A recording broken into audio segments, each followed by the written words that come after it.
Hi guys, hello. Just make sure Jade gets invited in. Hello, welcome.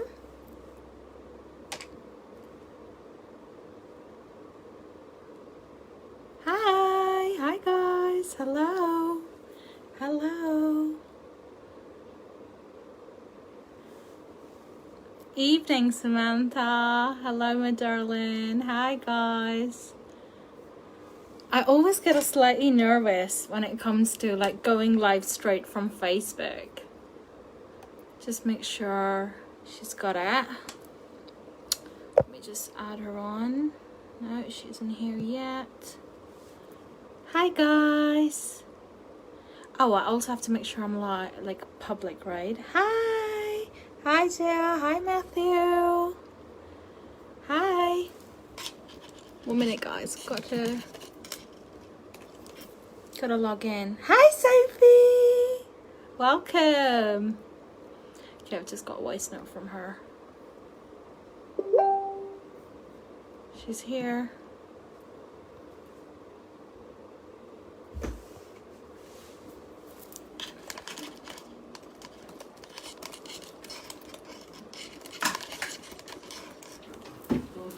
Hi guys.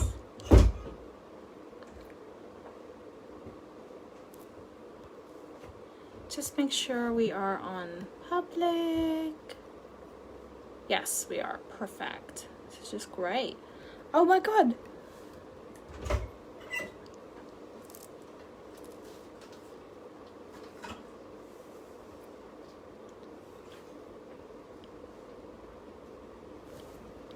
Okay, I've got her now.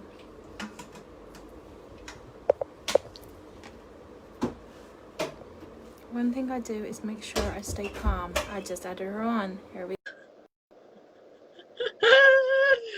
She's connecting. Oh Hello, my okay. Hi. Okay, there. Jade, you look amazing. Thank you. Look at my butterfly, boo. I love you outside. You're so gorgeous. Look at you. Are you outside? Can you hear me? Yeah, I'm outside. Can you hear us? Yes. I wanted to use my professional microphone, but there's only one cord that can be plugged into the Samsung phone. So it's either I do a microphone and I can't hear anything, or it's like less quality, but I can hear everything. So that's obviously more important. Babe, I think we need to hear each other, don't we? Yeah. It's important for this to work. Yeah. I'm Okay. gonna finish my hape because I've done one nostril for the release, and I'm gonna bring in extreme clarity for all of us. Yeah, you do that. That's what yeah. I'm gonna call in the element exceptional. Guys, thank you. There's 11 of you online right now. Thank you for joining us. It's going to be absolutely incredible. Trust me, we've been feeling it in our bones. So let's just, we're just going to set up the elements and call them all in while we do all of that. Bear with us. Join us. Let's do this together. Sandra.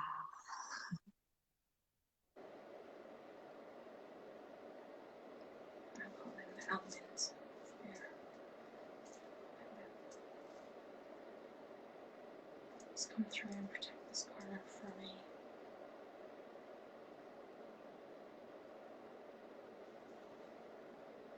The dragons are here.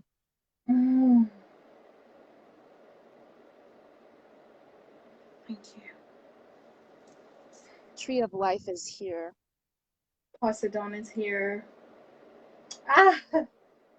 Hi guys. Thank you. Please take this corner for me. Always. Scarab.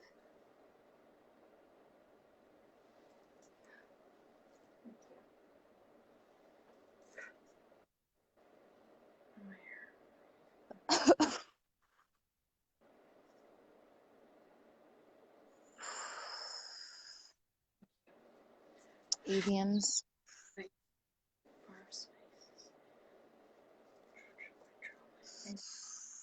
This is mine and Jade's energy, and everybody who's connecting on love and light, and love, the highest form of frequency. Whoosh! Comes in this circle space. We now close with the Arcturians all the portals that no longer need to be activated. Please let that needs to come through us, and that isn't the highest service, highest love for all that is. Please let that dissolve into the matter before entering this circle.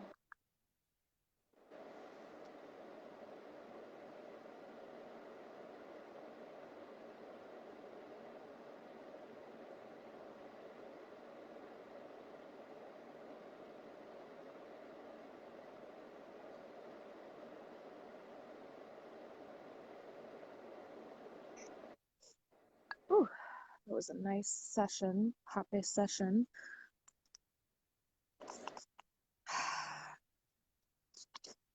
Okay, I need to call Shift, Jade, because Go for it. we're humble today, baby. So this is high and we're higher, both of us together.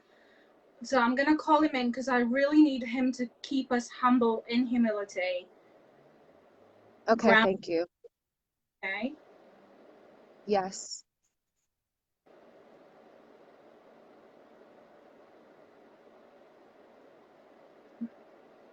Merlin.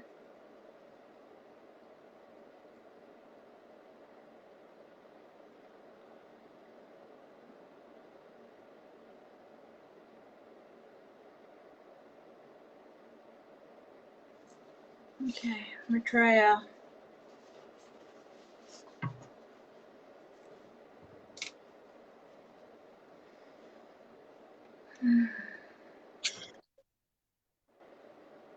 Sophia. Seraphim. Diana. I knew she was gonna come through.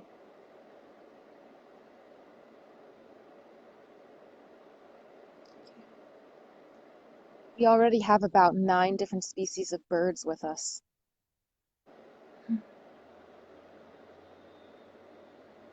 Sea serpent. Ra.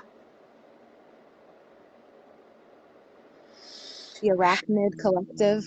Lines. Andromedians. That's interesting. They don't normally come through. Draconians, Jade. Arcturians are with us as well, deeply. Day one, like moment one. They've been all day around me, and I know why. Yep. And it's shut every portal that we do not need. Like there's a lot of portals open. The Arcturians are helping to close some of these portals that we do not, that we've unintentionally opened in the collective.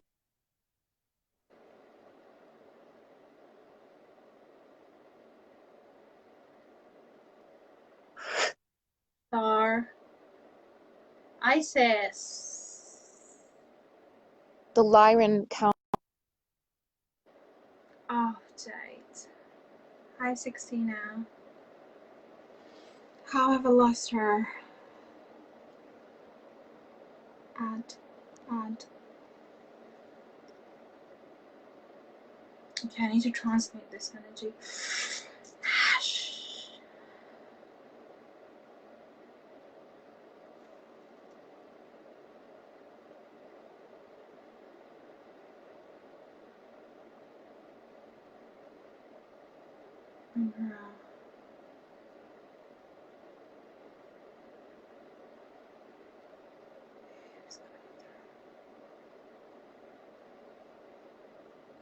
Venus. You were saying the Lyran Council? The Lyran Council, the Dolphins, and the Crystal Kingdom, specifically that of the Ruby Empire.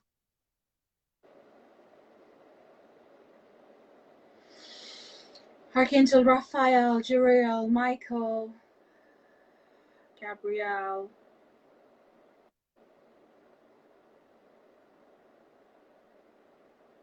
Madonna. Black Goddess Madonna.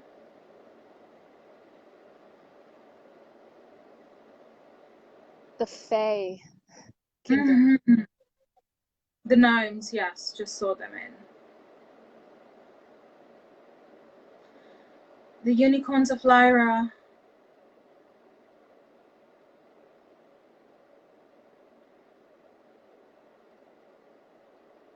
Oh my gosh, this is something really odd that I've never experienced. The early hominids, like before Homo erectus, before we walked up straight, like.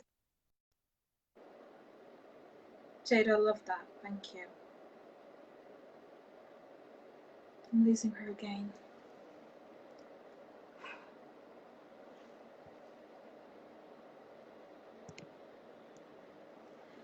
Okay. Fire dragons. Let me just come and protect this space. I don't know why my video keeps cutting out. I know. I call in fire dragons.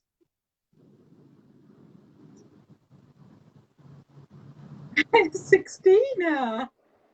Yeah, I felt 16 like 10 minutes ago. Oh. He just like when I was getting ready. Atlantean High Priestess. Stop! I've got to shift 16 so we can stay grounded and don't grow a big head. Okay, my darling. It's not about a big head. It's not about a big head. It's about showing respect for all of the energies. And then, of course.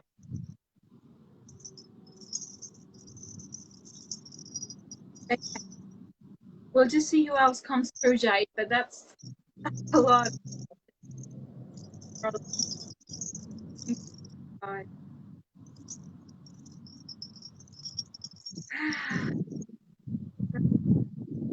So, did you get anything else? By the way, guys, what me and Jade are wearing, like both of our diadems, are from Sixtina, and they're actually sisters, aren't they, Jade? Hi, Jade. Yes. Yeah. Well, we have no idea. We both the crystals called to us, like chose us. That's before we even started talking, right, Jade? Yeah. Yeah, crazy. Anyway, so it's amazing. So, hi, Austin. Welcome. Okay, darling. So, did you get any downloads at all? Because I got few. I got a monadic structure. Hi, Barry. Yes, I was feeling the monadic structure. Please begin with that.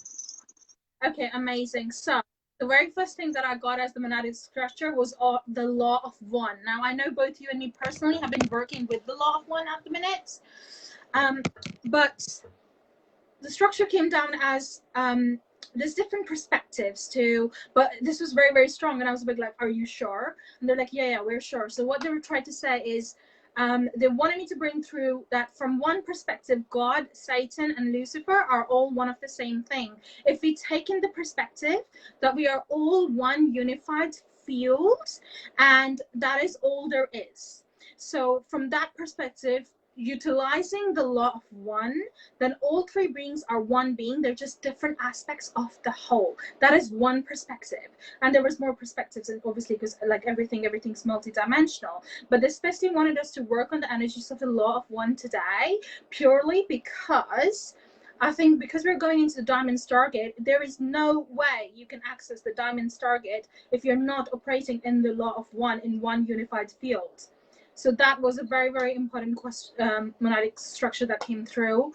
Obviously, it was fast to try to break it down into little chunks, which we'll go through as we go through. That's right. Was the Ark of Covenant. We can go into it, Jade. Go through with something, or I can go into the second chunk.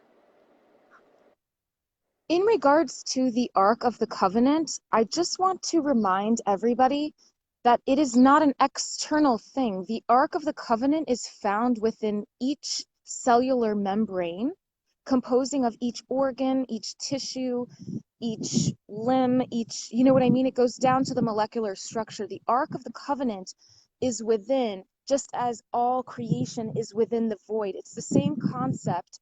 And essentially what it is it is the Holy of Holies. So it is the place where the golden elixir is stored as the membrane, as the fluid membrane, in order to bring forth the creation that already exists, but that needs to be anchored down in the lower dimensions. And I just wanted to remind everybody of that. The Ark of the Covenant is not a place on Earth or a place in the galaxy or cosmos. It is literally within each cell because we're operating as above, so below. I just felt the need to say that before you continue on some. That is beautiful, because that will lead really nicely into the what they gave me next in the monadic structure. They said the Ark of Covenant is a technology. It's a technology that all of us can access to, and we have access to it. So what they said is, if you was to look at the DNA structure, which loads of people see it in a different way, but one of the ways that me and Jade both see it is you've got what we call the vertical pillar of light, that is a straight line through, going through your spine. It's the vertical pillar of light. It is the masculine aspect. Then next to it, you've got, so if you think about the cross, this is your vertical pillar of light. So you've got your crown chakra, your pineal gland, your throat, goes through all of your chakras, which is why we balance chakras mostly every day. You might do it with water or things like that, because your chakras all need to vibrate at a certain frequency depending on what chakra it is. Jade, do you want to say something? Go on, you want to say something about aligning the chakras, because you no longer do it. What about those of us who need to do it? What can you tell us? What's the best way to align our chakras into their frequency? Okay, Boo. So the most effective way to balance your chakras is to use the palms of your hands as extensions of the heart chakra. So how we begin is we are, of course, in regards to the 7 main chakras, I won't get into the 13 chakras right now because that's a whole nother story, but in regards to the 7 main chakras, that's the root, the muladhara, the sacral, the svadhisthana, the solar plexus, aka the core, the manipura, the heart, the anahata, the throat, the vishuddha, the third eye, pineal gland, aka the anya, AJNA, and then we have the crown, the sahasrara. So although in the central, aspect of that is our manipura, our core of our being, our willpower, we actually align everything to our heart. Everything is all about heart, heart, heart, because we are in the form of the humans, right? And so what we do is we take our hands and we place them, and it's best to actually have your legs not crossed, for example. And it's best to be either sitting down or lying down with with an erected spine as much as possible. You'll take both of your hands and you'll place them on your heart, and you'll focus on the breath in and out through the nostrils, because the sacred breath is the carrier device that gets us everywhere we need to go, whether that's within or without, which is both at the same time, but whatever. So we'll start with both of our hands on our heart chakra. And I'm actually going to do a balance for the collective right now. As we do this, we are doing a balance for the collective. So we're breathing in and out, and we're just noticing any subtleties that are coursing through our physical body as we are here, starting at the heart point. Then what we'll do is we'll take one of our hands and we'll move it to our root chakra. So that could be your perineum. You could actually touch your body there or hover it between your legs. And then what we're doing now is we're balancing the root chakra with the heart chakra. As you can see, I like to allow my body to flow. And as my heart is jolting right now, that means, okay, the root chakra is complete. So then we keep that hand up on the heart, and we move that secondary hand to the svadhisthana, to the sacral chakra. Ooh, there's a lot of releasing to do here.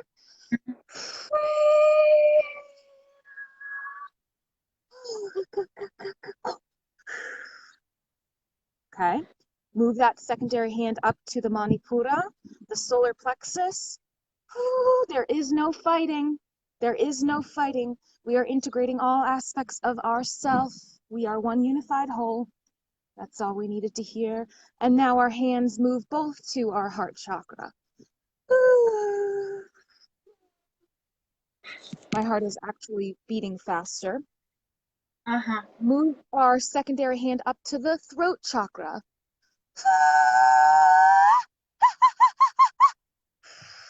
I'm doing this in the neighborhood, guys. Ooh, the laughter is good. Medicina. Okay. Move that secondary hand up. And of course, I'm doing this very quickly because I've done this morning and night for about 12 years now. The first time you might do it, you really want to do it so that you feel the actual balance within the chakras. You're not just moving up the line, cha, cha, cha, cha, cha. I'm only going at a rapid speed because I'm very practiced and proficient at this point. But anyway, let's continue to the third eye now.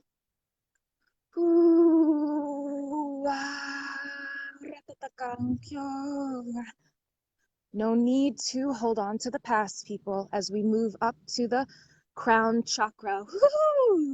Silliness. Okay, now we'll keep that secondary hand at the crown chakra, and we'll move that primary hand now down to the root chakra. So everything is balanced according to the heart, and now we are, dragons, please assist. Divine Masculine is reluctant. Divine Masculine, join us, please.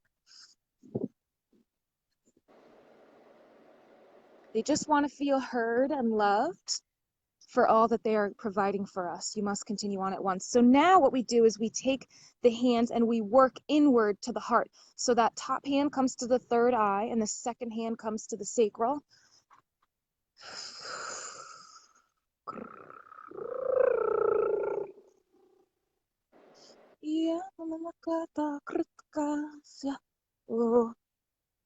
Then again, we move them inward and downward, throat and solar plexus.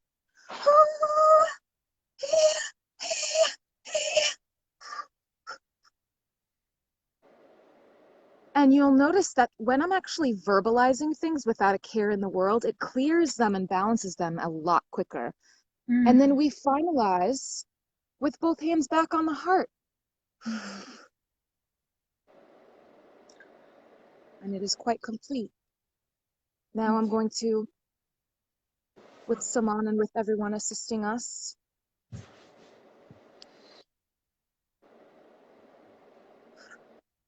okay. Thank you, Saman. Thank you, my darling. Thank you so much.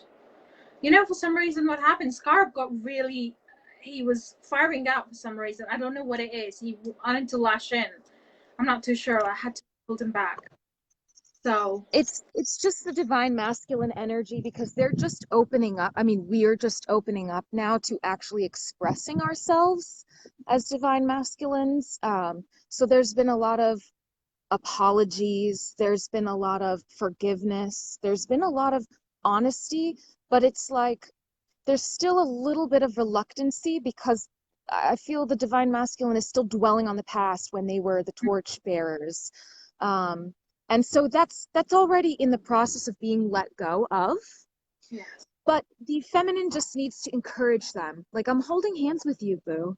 We got this, you know? There is no separation. There is no separation. And I just want to comment that, Jade, because as we were doing that, they showed me the matrix structure upside down. So I think we just really need to acknowledge that your crown can become your root, and your roots can become your crown, because what you can do, you can turn your whole matrix structure upside down, basically. Okay, so and you can turn it, spin it around as well, and that's what happens when you create starfire. You spin it on its own axis, which creates that fire, the blue starfire, that helps you to collapse the waves into the stargate. So I just want to go into the Ark of Covenant, Jade, quickly. So it's a technology that all of us can access. And the dragons are very important, because dragon breath is actually your kundalini. The dragon breath is what you need to go through every single root crown circuitry. 16, I love it. Thank you, darling. Samantha, I hope you can hear us now, darling. We are here. I really hope you can. Yes.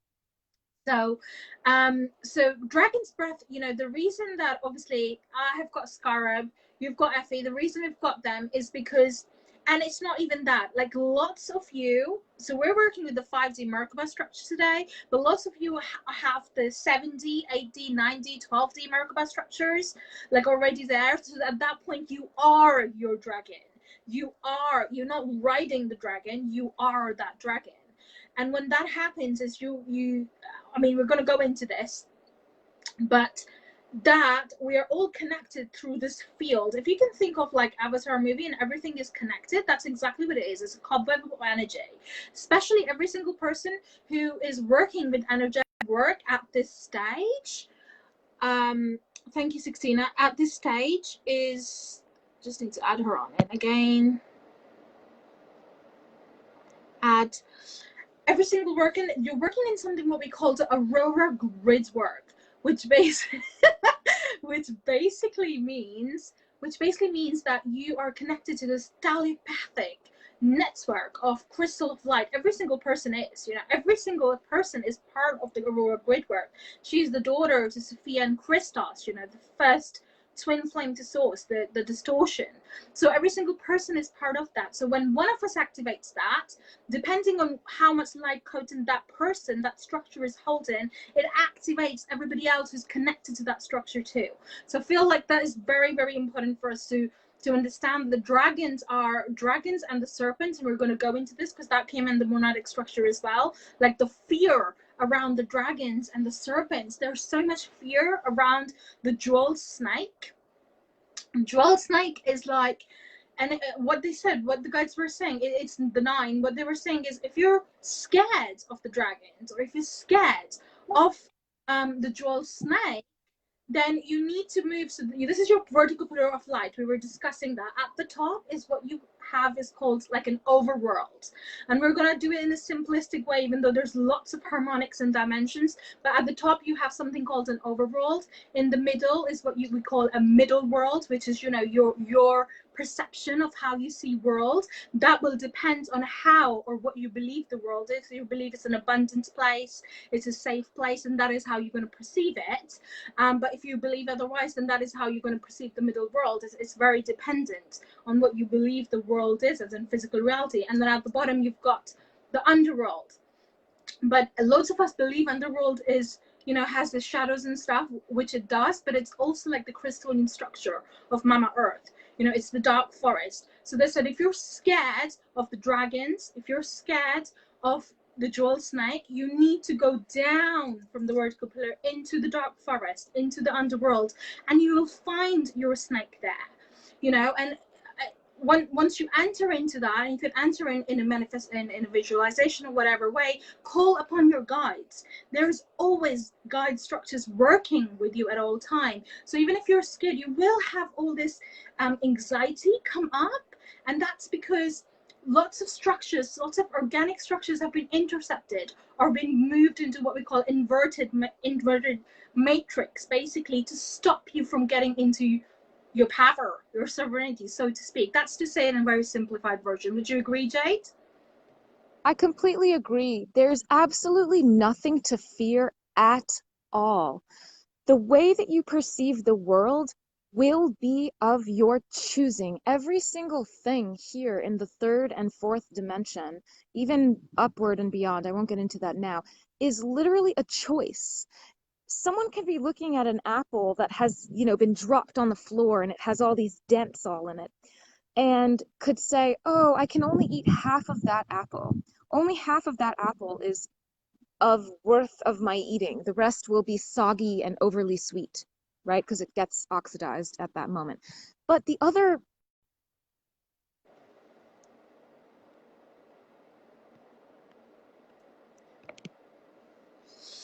Okay, so I'm just going to wait for her to come back in. No worries. Sorry, with your apple, it's all good.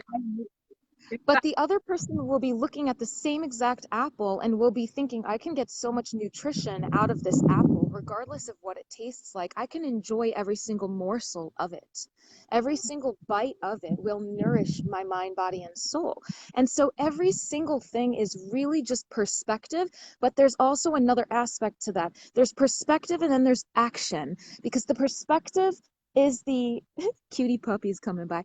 The perspective is the feminine aspect, but then the masculine aspect is the living it and the being it. So you have to be willing to receive, be open to all of the messages, and know that all messages are completely non-dual and quantum in nature. You make what you will of it, and in doing so you act upon that, and that is how the world will be reflected back to you. I wanted to say that, and I also wanted to say that in regards to the underworld, upper world, middle world, it's really, there is absolutely nothing to fear. As someone who's been working as a shaman for about 10, 12 years at this point, actively morning, noon, and night, there's literally nothing to fear. The moment that you actually have fear, it's kind of like Peter Pan.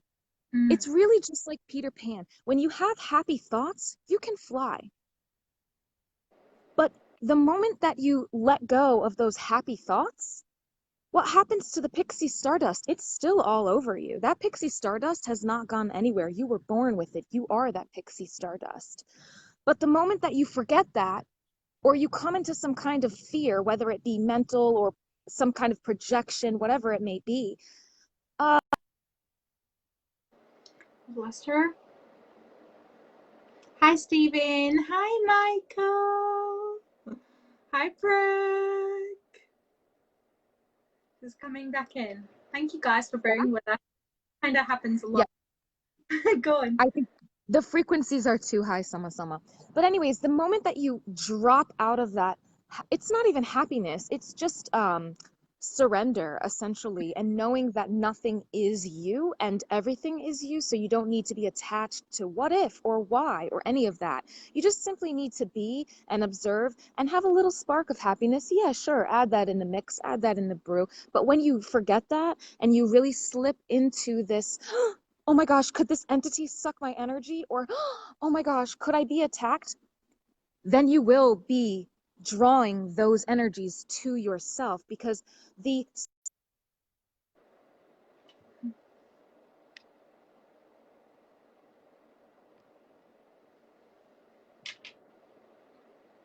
Thank you for bearing with us, guys. yeah. Essentially, for all the love, guys. Hey, Brookie. Hey, Stevie. So essentially, if you are consistently in a point of, it's not a point, it's the all space, no space. But if you are just in this frame of mind where you know that nothing can actually hurt you. Amen. That's it. Nothing can actually hurt you. You know what I mean? And things do come into my energy field and wanna, linger in there. And I'm like, you're out, dude. You're out.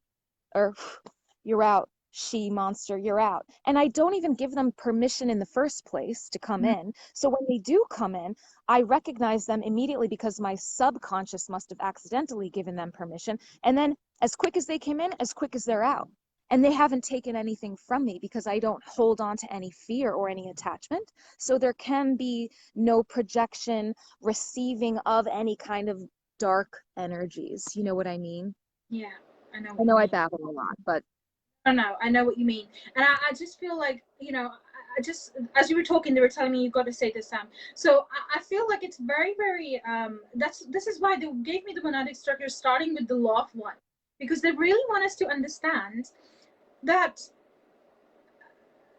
there's different, everything has multidimensional perspective, guys, so as many thoughts there is perspectives, and when you're multidimensional, you hold space for each and every one perspective of that. So yes, from one perspective, nothing has power of you. From other perspective, if you believe it has power of you, then it does have power of you. But fear is like the most, what you fear, whether that's COVID, whether that's, like I work with a lot of darker goddesses, and the fear, it's I feel like anything that you fear, you give it the power that it's needing of you in that moment, so to speak. So now this brings me down to emotional alchemy that we were going to talk about. So with emotional alchemy, we're working through the 3 stargates today, and just briefly I'll tell you what the 3 stargates are. The first stargate is what we call celestial stargate, and what we do is we move There's our 0 point, or what we call our source point, nexus point, is sits between our solar plexus and our heart chakra.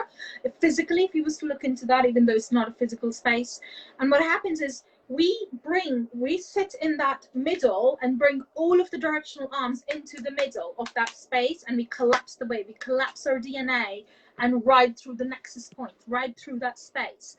Once you do that, that gives you memories of every single lifetime that you've ever lived, ever will live, you know, your parallel selves, all of that. It gives you memories of that. And when you have memories of that, of course, I remember when you did that, Jade, and I mean, we were like, it's not memories of that. What happens is you're taking on the emotion from that memory. There's a reason the whale isn't turning up. There's a reason, you know, you can't hear stuff that's happening across the globe or things like that.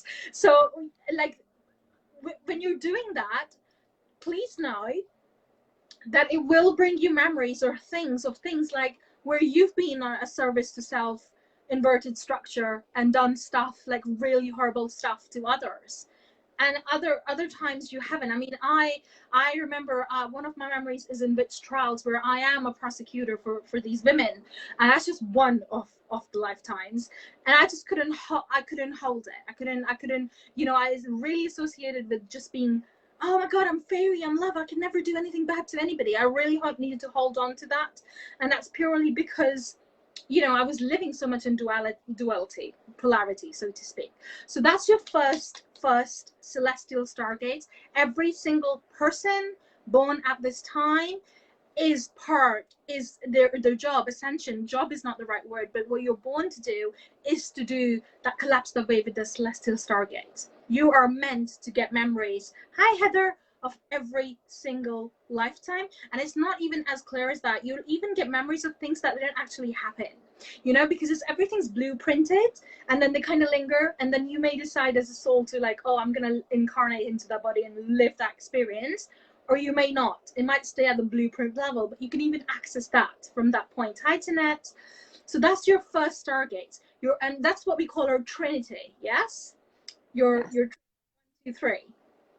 And then your second stargate is what we call our galactic or solar stargate, which is gives you soul memories. You work with the central crystal sun, and you do the same thing. You bring all the directional arms of the sun into the nexus point. Obviously, you're acting as the vessel, so you're holding it in your own nexus point, even though you are its nexus point, and he's yours, you know, so to speak.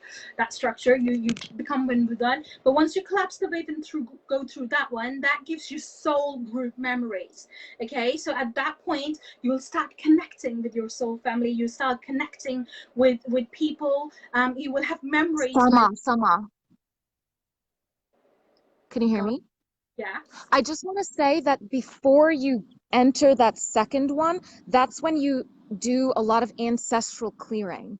Mm-hmm. Because a lot of humans are going through that at this point, and they don't understand why. And they don't understand because their empathy and intuition is really improving and increasing at this point. So they're picking up on collective vibrations, or they're picking up on their family or their soul family that they're soon to actually rekindle. I lost her again. That is such a perfect point Jade's talking about. So let her come back. I need her to finish that. That's Sorry. why it's really important. No worries. That's why it's really important to be non-judgmental, because the whole process of ascension and opening and entering through these different stargates is because we are all one, and it's just allowing us to come back to source from which we all derived from. But I just wanted to state that really clearly, that within the scheme of the first Stargate and bumping up to the second, there will be a lot of ancestral clearing that's taking place through you as a vessel, a lot of collective healing that's taking place through you as a vessel, and you needn't understand it. So if you are going through these emotions, let them flow in and let them flow out, because what's happening is your frequencies are upgrading so that you can open that second Stargate that Saman is speaking on now. I just needed to make that very clear. So much, because what's happening, guys, in the first stargate, when you're bringing in your directional arms, if you can think I mean, it's difficult to explain, but you have two lines coming in from the top. These are your ancestral lines, your feminine and your masculine ancestral lines. So you will be doing stuff that your ancestors have been doing. This is what we call ancestor curses, even though we hate, I don't want to use the word hate, but you know, like, it's not curses. But this is why when you're working with the first target, things that you clear in you clear it in your lineages, basically. Yep. You're not just working for you. So me and Jade always speak about this. Like, there are days when we're like crying to each other and we're like, Jade, it's okay because we're doing it for our kids. Because you literally are, you know. So that Jade, that's such a beautiful, like, thank you for pointing that out. So just on the second Stargate, just on the second Stargate, guys. So you will start, like, we remember when we did that, and lots of us, like, everybody's doing this. You might be doing it like all at the same time. Like, I know people who are working with all three Stargates at the same time, like, right, and there's no like right, wrong, or this is not linear in any way, but you know, just for this point we're saying it's linear. It's not linear. They want me to say that, but anyways, that's the second Stargate. So that's when you get your groups of memories. So we got our Arcturian memories, didn't we? We got Arcturian, we got Syrians, Lyrans, and we used to argue because I was like, no, Jade, we're Arcturian, and she's like, no, we're Syrian. We were born in Sirius. And what we realize is lots of you have been on all of these planetary systems. You don't belong to one or the other. You may be born in one, and it doesn't even matter because you'll connect with your soul family. And then what happens is, because it's group soul family, so what happens in our group soul family, when one of us does the work, it affects all of us because we're just so intertwined.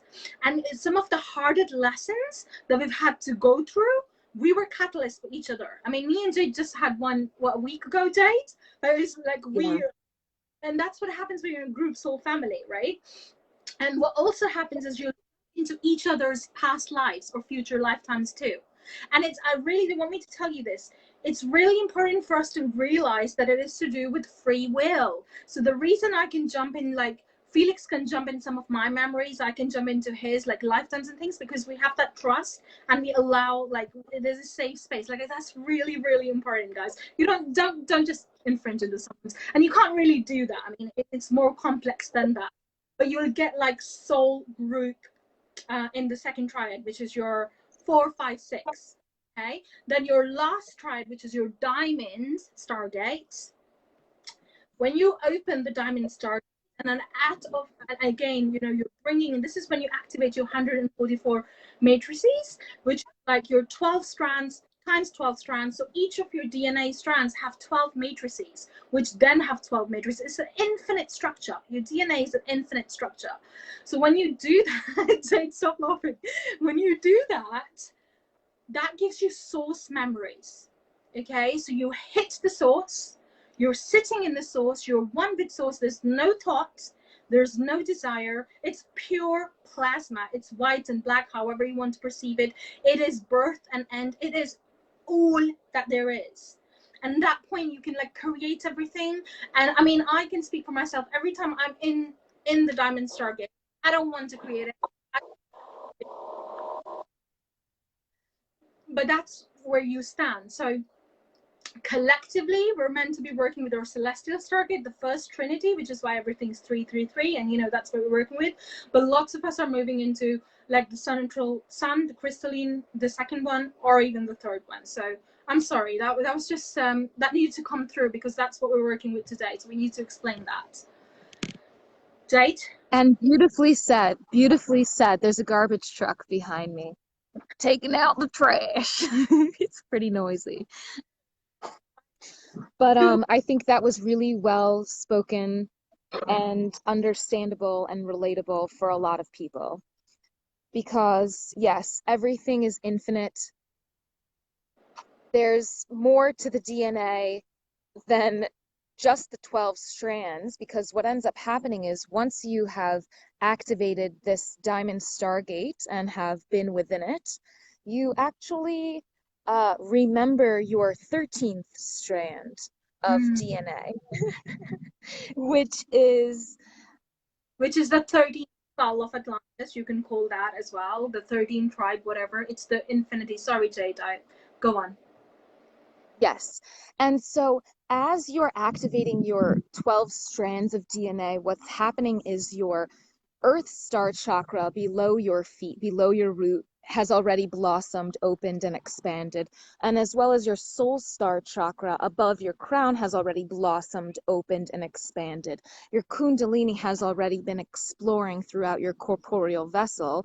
And as well, you get to the point where your as above, so below can flip, flop, switchity, switch it up. And that's exactly what you were talking about. Like your actual, and that's when spirit kind of changes the name of things, because it's no longer a soul star and it's no longer an earth star. It becomes a celestial star chakra, which takes place both below you and above you. And it's just in a higher dimension. So there's so many ways in which we can flourish. As above, so below, as within, so without. And when all of these things are happening, physical things will be taking place. You might start to perceive and understand what the plants are telling you, or what the animals are telling you, or your dietary structure might be called to radically change, because your cells are going through such high frequency reverberations that they can no longer contain more dense energies of what you have been consuming, or something of the like, right? So it's all about being in flow, non-judgmentally, and finding peace within all the craziness of it. And know that you are never, never, never alone. Never. You've never been alone. You've never been alone. And that's another really big one, you know. And it's not easy going through these stargates, and it's not easy ascending, and it's not easy having your Kundalini rise. It's actually the most uncomfortable thing you can experience. So ganbare, that's Japanese for good luck. Because just know that you are supported by your galactic team, your intergalactic team, even your own cellular memory is excited for you to wake it up and release those outdated structures from within it. So we're all here together doing this. And the reason why we are doing this is because the collective is ready for this. People are willing to surrender and to put the collective first. That's the service to others. They are putting that first, as opposed to their own comforts and likings. And so that's what brings us here today.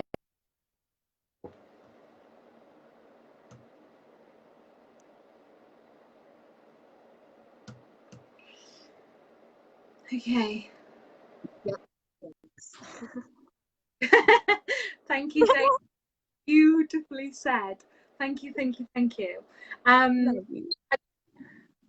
I know we need to get into some work, and we'll do that. I just finish off the Arc of Covenant quickly, just because that needs to come through as the monadic structure. So guys, we spoke about there's lots of things that we're saying are actually trigger codes. And please know that nothing is, okay, again, it's multidimensional perspective. The stories that you've heard, whether it's in scriptures you've heard, or you know, the Dead Sea Scrolls, or whatever, you know, the Arthurian legends, or a lot of the stories, and I don't want to say religious scriptures, because I know loads of you are very much in the religious scriptures. And yes, again, it's a perspective thing. So a lot of that is actually quite metaphoric, and they act as memory triggers for you to remember what you are, which is a free sovereign soul being, basically. So a lot of the words that we are using are like triggers that may trigger you into remembering some of that.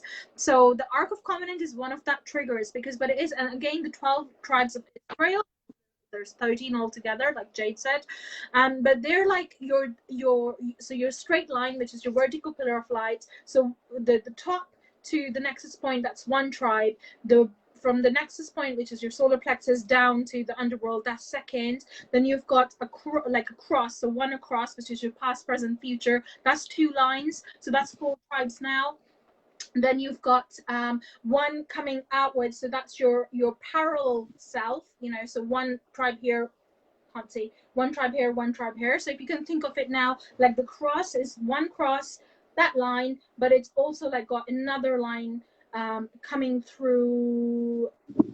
Oh my god, but it's, so you've got one, this is, you've got another line coming through inwards, like this way, going in as well. Then you've got two tribes coming in, one from this side, which is your maternal family line, lineage. Then you've got your paternal father, so that's your next two tribes. Then you've got two going downwards. It's a bit like flutter of life, like if it was like a structure, a living structure. So that's your, again, your lineages, your children, feminine, masculine. Then you've got the middle, which is like, got the plasma, which is next point, that's your another tribe. And then at the back, so the masculine, the back of the next point, which is what we call white matter, that's your feminine. And then you've got a whole round circle around it, which is what we call the event horizon, even though that structure is not, it's there and it's not there, because it's infinite. Your DNA is infinite, so it doesn't have a boundary. And that event horizon is also the nexus point, so the whole thing is superimposed on is in this one point. Everything is in that one point. So the 12 tribes of Israel, that's what they consist of. It's basically your DNA structure from the perspective that we were taking. In that point, in that source point, is what you call is the Ark of the Covenant, which is this golden box which has these outwardly abilities. So when you're in that nexus point, when you're in that source point, that's when you activate, you know, all these lifetimes with different abilities, or you activate, you know, all these like light language, you know, extra sensory things like Jade does, like clearance. We got lots of seals and things like that. Like, you get loads of things. Having said that, you do have to be, I mean, you don't have to, but my certainly Jade is, it is always been given to us when we've been service to the collective, like service to the source in every way. Like, that has to be really important. Like, service to the one voice is very, very important. So in there, in your golden box, you get like the rod, the staff, what we call the staff, which is, again, it's a memory trigger for the vertical pillar of light. You have a jar of mana, and you have these tablets, what we say the 10 commandments, so to speak. So just stuff, like I said, was the masculine, and the serpent, she is you know, she's the female. And Felix is in my mind, Jade, for some reason, because he always says, Sam, you know, he always acts this vertical pillar of light as the masculine. It's like there's all these facts around me all the time, because he holds that pillar for that to merge into. I'm done, Jade, please go. All I wanted to talk about was a little bit more about the serpentine scriptures, Yes. which is essentially Kundalini rising. I just want there to be an understanding that in order for her to rise, we are needing to clear the space. So yes, the womb space, you know, the egg always, I know they say what came first, the chicken or the egg, but in all reality, you can't have a healthy chicken be born as an embryo without an egg naturally. I mean, of course there's science, but so the egg essentially is created first. That is the womb space. That is the feminine. That is the container. That is the space. That is the void, right? Where all creation is created. And then the masculine, it's like we're kind of like calling the masculine, like, hey, I'm ready for this. Hey, I'm ready for this. Hey, I'm ready for this. Then the masculine gives us what we need. And then it is formed in union. And that's when the, you know, Kundalini actually rises. She's sitting there the whole time within us. She's sitting there within us the whole time. Yeah, the avians are really with me. So what ends up happening is when our vestibule, our golden vestibule, our chalice of the wells, our body, our holy vehicle is ready, when our frequencies have matched a certain wavelength, that's when the Kundalini will start stirring, like give me what I want, give me what I want, give me what I want. And that's when the masculine will say, this is what you need to do, this is how it's going to get done. And it's all happening at a subconscious level. But what happens is, in the brain, you might be like, oh man, I really need to exercise right now, or like I'm super horny right now and I got to get something out of my system, or oh my gosh, I want to just eat a bucket of ice cream, even though vegan ice cream, go for it. The point is that when you listen to those intrinsic urges and pulls, those are the masculine actions that you take. Once you take those actions, the space gets cleared out. So that's when the purging will happen. The purging will happen. The purging will happen. The discomfort. Go through it, babe. Go through it. Let it out. Let it out. Because then what happens is the space is created for the Kundalini to move up again. And then she'll be seated in her next chakra. And she doesn't just go from chakra to chakra. That's not how it works. She might wiggle her head into your second chakra, but the rest of her body is still in your first chakra. So you'll be dealing with issues from both the Muladhara and the Svadhisthana at the same time. So again, it's this whole concept where the feminine comes first,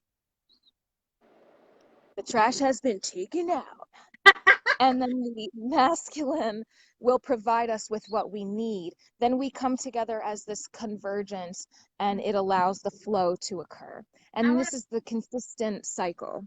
And I want to talk about this, Jade, because this is what, so, when, this is my personal experience. The other day I was doing some healing on somebody. It was tantric, but I was channeling green Tara. And this person said, I don't know why, but I'm like really, really turned on by you. And, and the spirit was like, no, now is when you need to walk away. The point I'm making is what we do when you work with, like Jade said, when you're working with the masculine and feminine in you and you're intertwining, then you create what we call ambrosia. So what ambrosia is basically, it's what we call like nectar of gods. It's like drinking of pure bliss. It's kundalini. So this is where it's very important who you're having sex with, guys, because it's more than just a physical thing. The moment you connect into that space, especially for women, because we are receivers. Okay, so what happens is men anchor us down, and obviously this is an energetic thing. So you could be in the same-sex relationship. It doesn't matter. It's an energy thing. But just for this point, I'm making a point is men are in their lower chakras, right? The masculine is in their lower chakras, so they're in their root. They're in their solar plexus, they're in their sacral. And the women, we're naturally in our higher chakras. So we are naturally in our, the crown, the pineal gland, like that. So what happens is when you're in this act of, provided that, it's pure love and you feel safe, this act, you help him to go into his higher chakras. He helps you to ground into the earth reality. You see, which is why it's the yin yang sign. So it's really, really important. But that is like step 3, step 4. Before, it's the masculine and the feminine in you that needs to converge together. That creates mana, ambrosia. That is when your kundalini fires up into your pineal gland, into your crown. Right, so that's just where we stand. So I'm just thinking, it's like drinking of that pure bliss. So this is why loads of us are like really attracted to the physical sex, because it's a reminder of that kundalini, that ambrosia, right? And the more of the, so many of us that work with that ambrosia a lot. I mean, I do it, Jade does it. What you see is naturally, you'll say like people will start getting attracted to you without really knowing why they're getting attracted to you, because you're working with that energy. And every single person needs to work the energy, because it's life force energy, and it's more than just a physical thing. Would you agree, Jade? I feel like I really need to say that.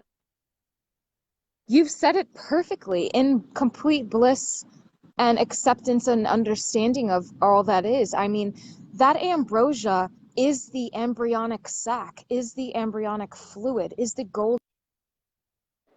She was going to say gold mean Fibonacci sequence, and she got disconnected. Let me just add her back on. Yes, so it's the golden equation. It's the Fibonacci sequence. Yes. And it is that womb space completely flooded with love, light, love, completely filled up well, that is ready for the creation to take place actively, physically, in all of the realms. So that elixir, that ambrosia, that nectar is pure bliss, is pure love, is pure source consciousness. And that's why it's so attractive, because what it really is love. Because what it really is unity, is harmony, is the divine masculine feminine convergence. That's why it attracts people to you. That's why when sometimes you give someone a hug and it's a true hug where your hearts collaborate, and then you receive it and come apart naturally. That person might start feeling addicted to your energies or something like that because they've never experienced that profound love. That's that ambrosia. That's what we are made of. I'm just rambling right now. I'm just being a hippie right now. Like, beautiful. I love that. The next thing that came in the and I promise we're almost done, so we'll go into like actually opening some stargates. But the next thing that came as a monadic structure was they wanted me to tell you about the difference between the organic structure and an inverted matrix. Again, it's just one perspective because everything is part of law of one. But they said discernment is so important, and they showed me something like, you know, there's false Merlins, but they said as an activated stargate, you will know the difference between energies which are organic structures and energies which are just appearing to be organic structures. So they want us to remember that discernment that we have. They also want me to tell you about the antennas. So we have antennas. We, you know, our antennas are our blood or bones or skin or nail or hair. Hair is like so important. I mean, hair is like their DNA strands. There's a reason magic is done on blood. I mean, blood magic is like one thing that happens so much in the world in inverted matrices, because that they carry like the finest structure of your DNA. So if someone's got hold of your blood and bones, and I'm not saying this because, you know, like I'm creating fear. That's not what I'm saying. I'm saying this because I need us to acknowledge that we are so much more powerful than we think we are. We are a living structure, basically. So Jade, I don't know why it says Jade Kelly is watching, but you're live with me. I don't know, baby, we've got this. So, and then the next thing they wanted me to say is in the structure, they said Stargate systems take us to different places, right? So once we open the Stargates, like we do, you will go to different spaces. Sometimes what I do, and Jade, you can tell me how to do it, but with Scarab, who's my dragon, I always write him. I just say to him, I don't know where things are. So if I'm like, okay, I need to go see Ishtar, can you take me to Ishtar? Or Michael, who's another one of my really, really close friends. I'm like, where is Michael? I need to go see him, take me to Michael. So basically you go to different places, like your guides or your jewel snake, your Pegasus, your Merkaba ship, they know where you need to go to. But sometimes you may go into what we call fall systems, especially if you're working in what we call the fourth dimension, lower harmonics of fourth dimension. So just quickly, dimensions as well. You've got third dimension, which is where, you know, physical, where we are. Obviously you've got the second as well, where the animals are. You know, animals perceive the world as a second dimensional being. So you've got third, then you've got fourth. Now fourth dimension is actually accessible to the inverted structures, to the service to self structures, and it's only when you go fifth dimension and above that they can't access it, even though they can still remote view it from time to time, depending on how adept they are and with their own abilities. So when you're working in the fourth dimension, which means like the integration process is still taking place and you're like touching base, so you might be hitting fifth dimension and then you're in fourth dimension. So some days you're really happy and bliss, charged love, and then other days you're not. And again, there's no judgment here, because, you know, it's just things you need to release. So you ascend and descend and ascend and descend all the time. Right? It's not like you're at a certain vibration all the time. So what happens is when you're like doing the work, which you are like moving into stargates, you may go into what we call fold systems. Like they're like reincarnation portals. So the Arcturians are awesome to call upon for portals. Like Arcturians are adept at closing the portals that you do not need in your I am presence in this now moment. So I just wanted to say that, Jade, sorry. don't be sorry ever, boo. Everything you're saying is so divine, and it leads people into self-actualization. There's literally no need to say sorry. Okay, so the next thing I want to say, and I think this is one of my last things. I mean, it was a big monadic structure, so I had to break that down, guys. So bear with me. Thank you for sticking with us, because I know some of this information is like you're like, whoa, what the hell is going on? Trust me. So I just want to talk about the galactic core structure. They said we need to so when you're working with the galactic core, I've lost her, let me just add her back in quickly. Hi, David. When we're working with the galactic core structure, this is the crystalline, you know, the middle triad. When we're working with that, we activate something called, hi, my darling. I was saying when we're working with the middle triad, galactic core structure, we activate something called emerald. Well, we need to activate something called emerald genetic quantum marker, or like emerald key code. This is known as Christ with a K, or Christ with a Kryst, you know.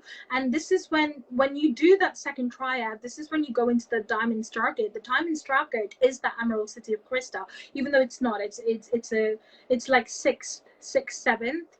No, I've got it wrong. 7, 8, and then you got into so you've got the Emerald City of Krystal, which is, well, that's what you're embodying. Brooks has said, yes, I'm glad you said that. My friend who's super Victorian and I were together. I opened, closed a big grid, and I can't see the rest of her. Let me just see photo, which now makes much sense. I love that, Brookie. Yeah. I love that. Arcturians are adept at closing portals that we don't need to close, don't need to open. We're going into what we call the Emerald City of Krystal. Even you visualizing this Emerald City of Krystal gives you the coordinates to walk into it. Seriously, everything is like through here. And you know what, Jade, I remember, I'm sure you remember too, when we were doing this before, we were like, is this even real, Jade? Like, does this exactly, like, there were times when we question ourselves, right? Like, is this right? And trust me, like, you can think whatever it is, but I know it's not. It's like your imagination is the key. There's a reason they want you to stop imagining. When you were little, you could imagine, you could do all these sort of facts. You know, one of the structure you decided to do as you decided to descend and forget, fall from grace, so to speak. People think rainbow like bodies, like when you're happy and nothing ever happens. It's absolutely not. You'll feel a myriad of emotions, and when you say you embody every single color of the rainbow, you literally embody every single color of the rainbow. And then you move from that to from crystal to like the diamonds, which is your 144 activated matrices. You know, you are souls. You're no longer channeling entities. You can if you need to, but you're channeling source direct, so to speak. So yeah, so Emerald City of this is so beautiful. So just quickly, the Emerald City of Krystal is also another trigger word for that is Christos Temple or the Divine Library of Sophia. Anything that comes to you. Darling, I am done. I think I am done. I mean, that was a verbal vomit. That was incredible. I feel like those who are ready to, well, it's not a feel. I know that those who are ready to receive are really, really ready to receive. And even if words or a certain verbiage has gone over their head, it has been embedded in their subconscious, because the whole time that you were giving your speeches over there, I was using codes to encourage the actual infiltration into the chakra systems for the humans. So none of it was a waste. They want you to speak about the poles, Jade. The poles. Say that again? The poles? They want you to talk about the poles on planet Earth. The poles. Sure. So in regards to the poles, there is the North Pole and there is the South Pole. Duh. But what happens is even Earth as a physical structure is slightly rotated on its axis, as we are all well aware of. And this north-south, I forget how many degrees it's tilted, but because we are an object rotating in space, the tilting of our axis is a continually, perpetually ongoing inclination of degrees. So that's already changing as a physical sentient being. But also then we have the energetic structures of the poles, which are a lot more fluid in nature because they aren't stationary like the North Pole and the South Pole. But instead, what ended up happening over this course of the past, I would say specifically upon the awakening of 2012 and onward, the poles have been shifting and shifting and shifting and have completely reoriented themselves into completely new quote unquote hemispheres of Gaia. So in regards to the poles, there is again, the feminine and the masculine, right? So there is and they both do the cosmic dance together. So what ends up happening is in other people. Guys, we love you so much for sticking with us with this as we go off and I add her on. But it happens a lot when we're working with really high frequencies. Oopsie. Okay. I don't even know where that went off, but you can find your pole within another person externally and internally, depending on how open you are and willing to give into this and be a part of this cosmic dance of the Leilas. So what it is really is, it's that whole divine feminine and divine masculine aspect of one. That's more like, okay, so the South Pole is anchoring us down, whereas the North Pole is like the which is why we what's call that? North Star. You know, all the scripture says follow the North Star. That's what it means, basically. Right. And what they mean by that is like I'm trying to think of the word for like that thing that goes like dee dee dee, and it like sends the pulse out to the like a radar detector. I don't even know what the word is, but that's what the North Pole is. An antenna, I guess I'll just say an antenna, right? So, and it's sending out this pulse. So whatever that pulse is, it's kind of like the same concept of the womb space. Like, I'm ready to conceive this. I have space for this. Give me this, please. Kindly, thank you. And then that pulse goes out. It reverberates, bounces off some objects, and then it comes back in through that North Pole, and then it gets anchored down by the South Pole. If there is no anchor, it has nothing to stick to. So it's going to come down and it's going to fly back out.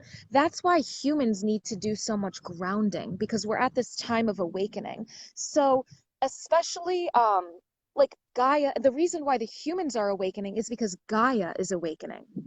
This is her time.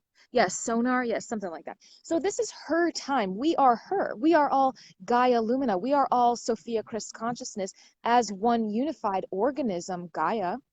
And so the fact that the humans are awakening is merely symbolic that Gaia is actually what is awakening and who is awakening now. So we are needing to get grounded because Gaia needs to have that fortress, needs to have that firm stability of the knowing and acceptance of the unified field is one, and we've all got her back. That's that South Pole. That North Pole is that whole that North Pole is about putting out the sonar and then receiving the information back and then anchoring it down. But the South Pole has nothing to do if the North Pole doesn't exist. So it's one and the same. The South Pole doesn't just want to sit there holding its might and carrying the weight.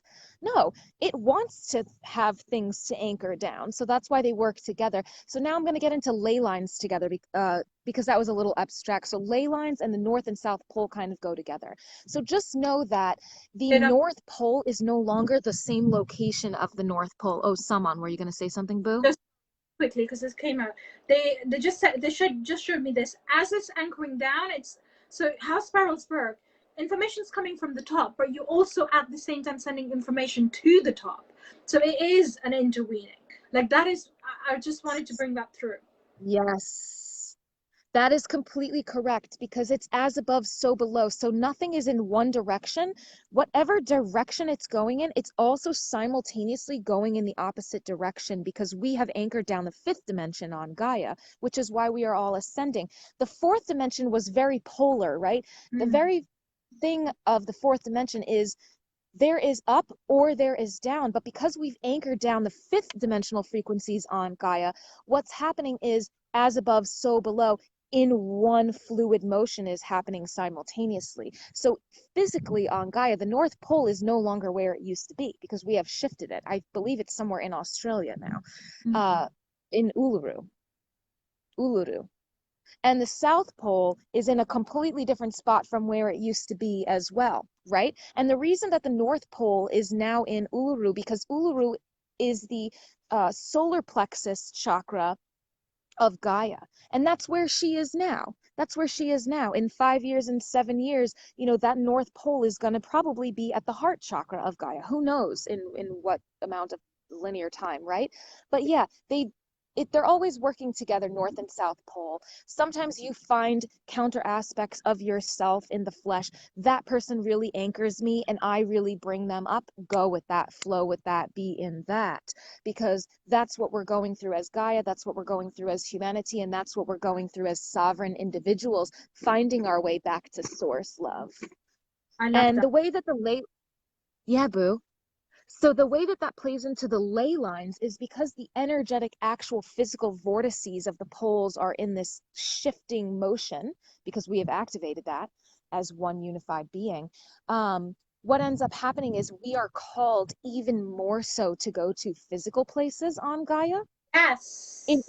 Yes, and that has to do with the ley lines, right? And the infrastructure of the cosmic grid. Everybody wants to go to So Glastonbury, Sedona, New Zealand. yes. Mount Shasta is a reason for that. Yeah, I love that.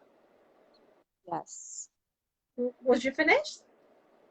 Yeah, I feel like I need to say no more. I could just go on and on, but I feel like the people are receiving that. So Yeah, I love that. Thank you, Jade. That was beautiful. They told me, thank you too, babe. tell Jade to do the polls. Okay, so the next thing I want to speak about, and I want to, because this is coming through from the collective, the whole twin flame situation, right?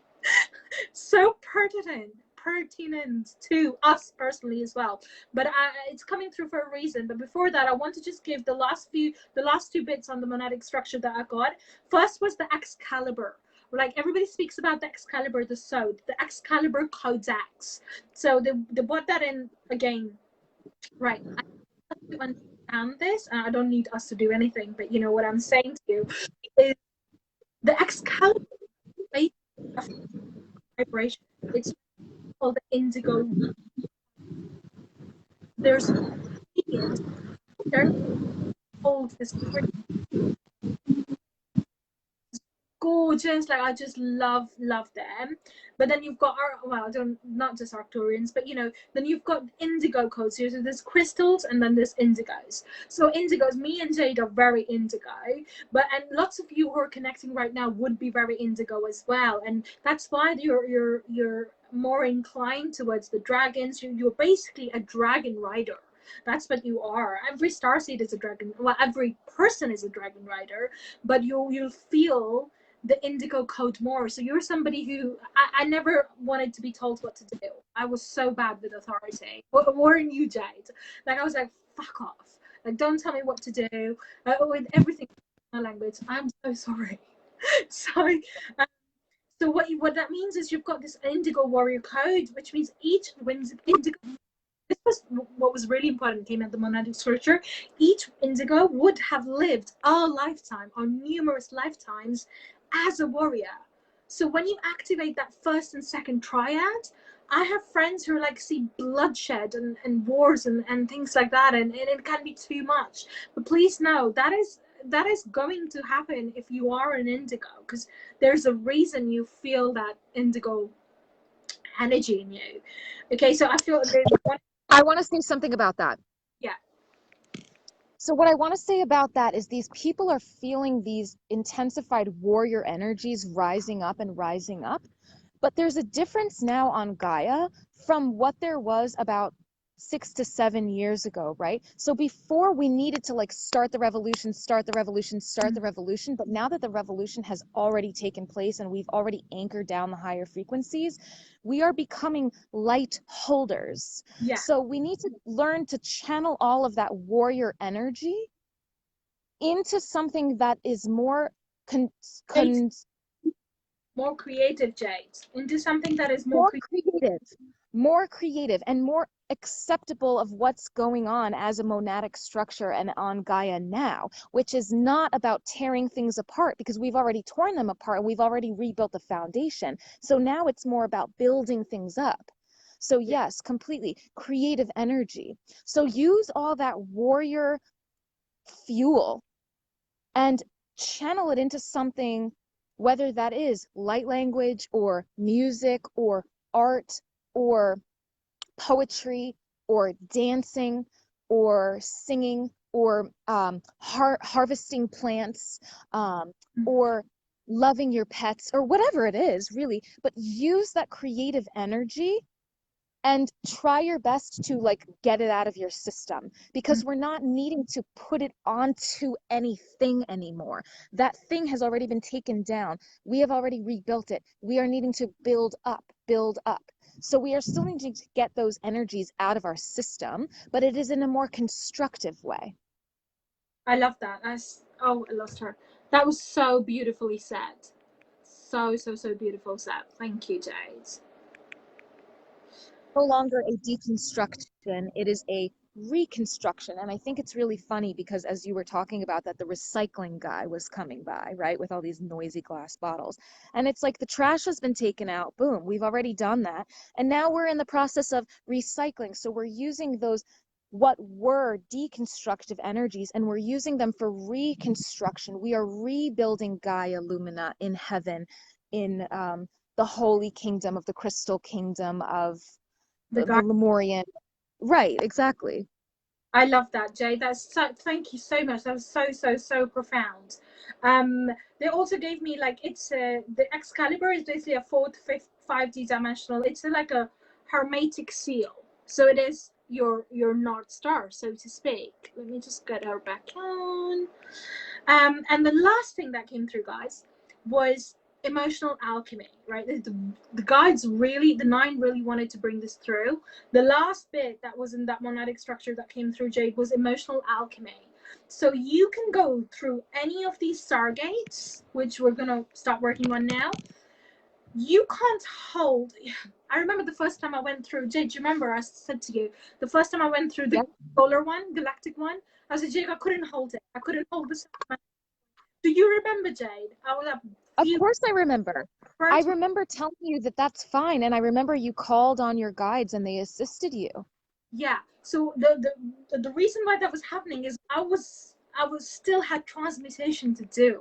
So you need the blue starfire at every level, and you need more of it at every stage, guys. And so emotional alchemy, integration is so important, because if you're like doing the spiritual work and I'm going to be love, light, light, love, and that's great, but if you're not transmuting, if you're not doing the shadow work, you go into what's called God complex, basically, right? Yep. So, and you just can't, you don't have the starfire to collapse the waves through these stargates. Simple. So emotional alchemy, if I was to break it down into four structures, the nine gave through magenta pixie actually was, you, anytime something triggers you, something makes you angry, you acknowledge it. Number one, you acknowledge it, you feel what you're feeling.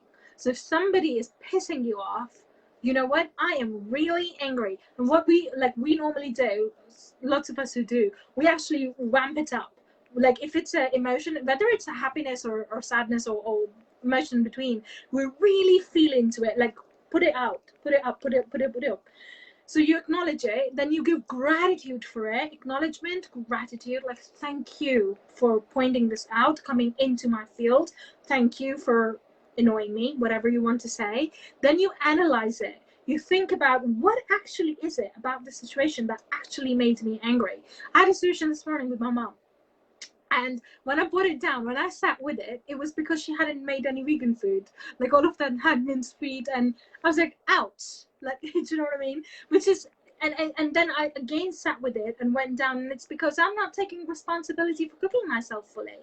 Do you know what I mean? Like I'm putting myself, my own self needs behind, and I slipped into this mode of, oh, I've got to be service to others, and I kind of, do you know what I mean? So I sat with that. So that's analysis. And then you integrate it. You say, I'm sorry for whatever it is. I now integrate it and I let it go. This is beautiful, right? Acknowledgement, gratitude, analysis, and integration. And literally the last thing, Jade, was, oh my God, there was something else. I've lost it. It will come if it's meant to come. Thank you, my darling. Okay, was there anything else that you want to go through? I don't even know how long we've been going for now. oh, it doesn't matter. It's really, I just want to acknowledge the plants because they've been heavy, heavy, heavy backing us up since like before all of our human incarnations. I just really want to give severe doses of love to all of the plants, to all of the trees, to all of the mushrooms, to all of the clovers, to all of the bumblebees and the dragonflies and the ladybugs and the ants and the worms and all of these little tiny cutie pies that are down beneath our feet. They've really been serving us, and they always serve us, and they've always been protecting us. And that I just wanted to give them a special shout out. And I feel like that's so important, Jade, because as more and more people are turning into plant-based foods, again, just because there is no right and wrong here, it's whatever calls to you, whatever that may be. There is, I wouldn't say there's a panic, but I feel like we need to acknowledge the plant consciousness a lot more. And there's definitely this thing, like when I was making the switch, I remember speaking to you, Jade, like, how is it any different than, like eating animals? But it's because plants are, they're a collective consciousness, guys. So even in that moment when you're plucking that plant to eat, it just sounds so wrong. But again, like the guides are like, stop, Sam, like stop throwing judgment on this. It is what it is. You may feel in that moment like they are dying, but they're not actually dying because they're a collective consciousness. They just split the consciousness for that particular amount moves to the plant next to it, basically, so to speak.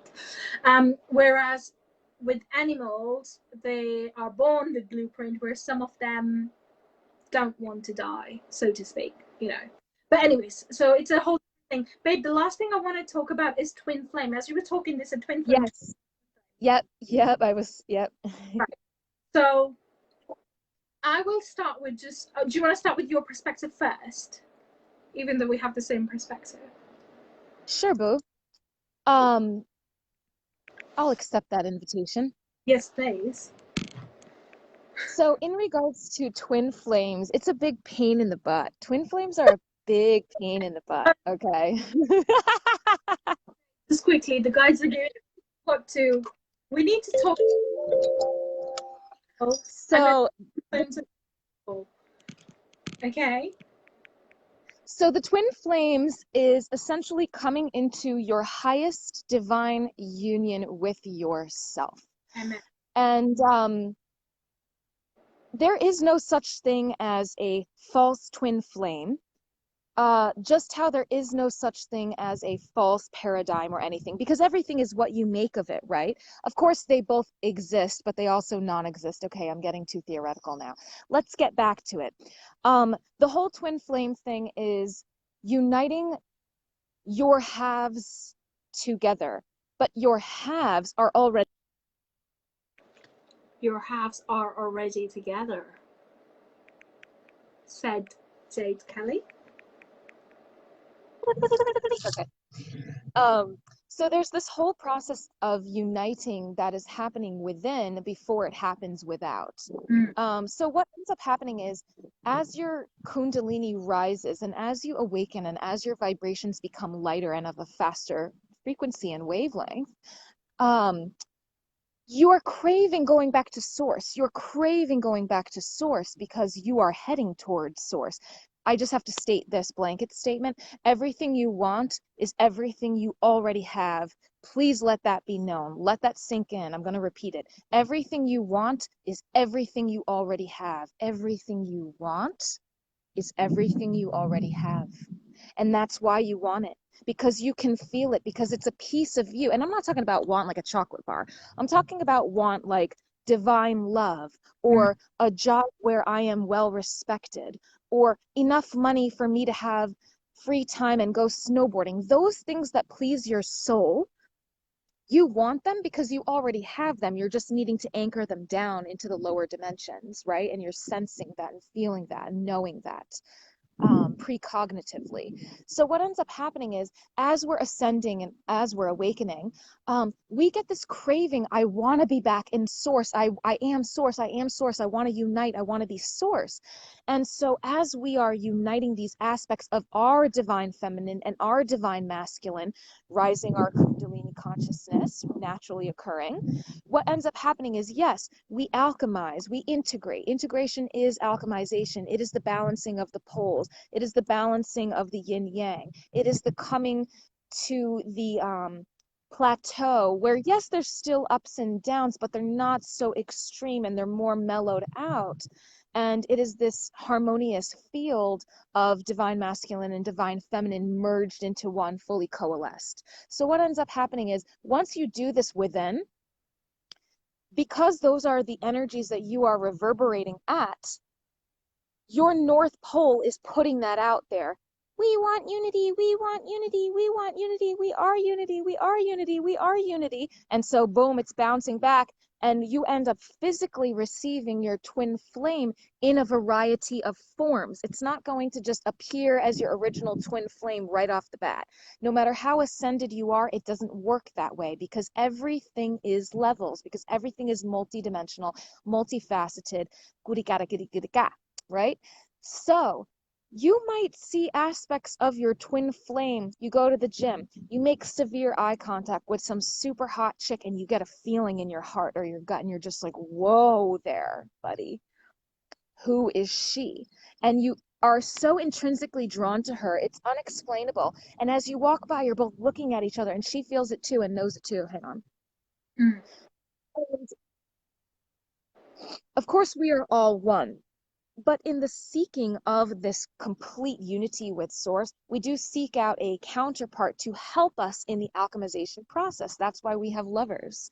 That's why we have partners, you know? And because it's all about procreation, it's all about creation. But anyways, what ends up happening is you catch glimpses of your twin flame in other people. Yes. And you know who those glimpses are? Those glimpses are aspects of yourself that your higher self wants you to merge with, because you're ready to merge with them. So sometimes we get a little external boost and a soulmate comes along, or a karmic lover from a past lifetime comes along, and it's a piece of our twin. Yeah. And we go through the motions and we alchemize it, right? But then what ends up happening is your frequencies. Ilya!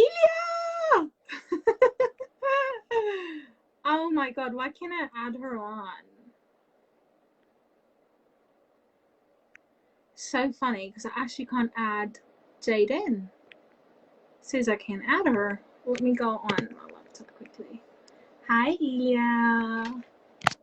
Bear with me, guys.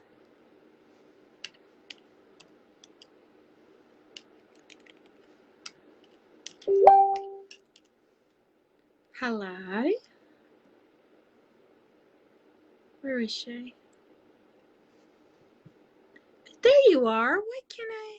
It says I haven't got an add button, Jade, for some reason. So maybe you need to send me a message so I can add you in. I know why this is happening as well. Hi, Ilya. I know, darling, I don't even know how long we've been live, but we're talking twin flames. Dude, I can't add you. She just said, hi, boo-boo. Oh, here we go. Yeah, that's really funny. Thanks, guys. Okay. But So all I was pretty much saying, oh, am I still there? Yep. yeah. So all I was pretty much saying is we catch glimpses of our, of our twin, like pretty much once we've gotten to a certain level, right? We've already been with certain soulmates. We've already anchored those codes in and alchemized them. We've already been with our karmic lovers and pastime stuff. We've already done that long ago. We've already anchored that in. It's like levels. It's like you gotta you got to work from the ground up. So you do your own alchemy on your physical body, you release your diseases, you know, then it becomes ancestral. Then you're clearing the lineage, clearing the lineage.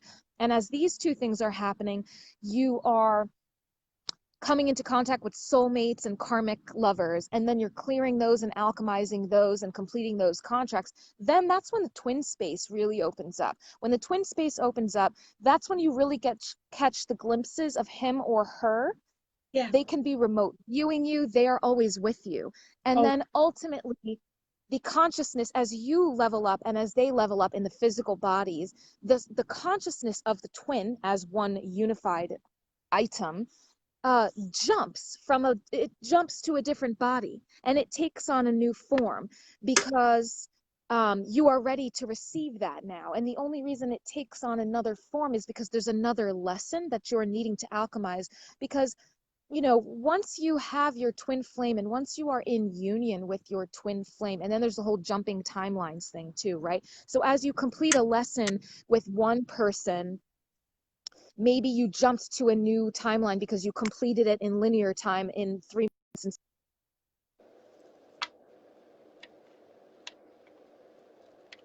Sorry, guys. It's because we're working with higher frequencies, remember?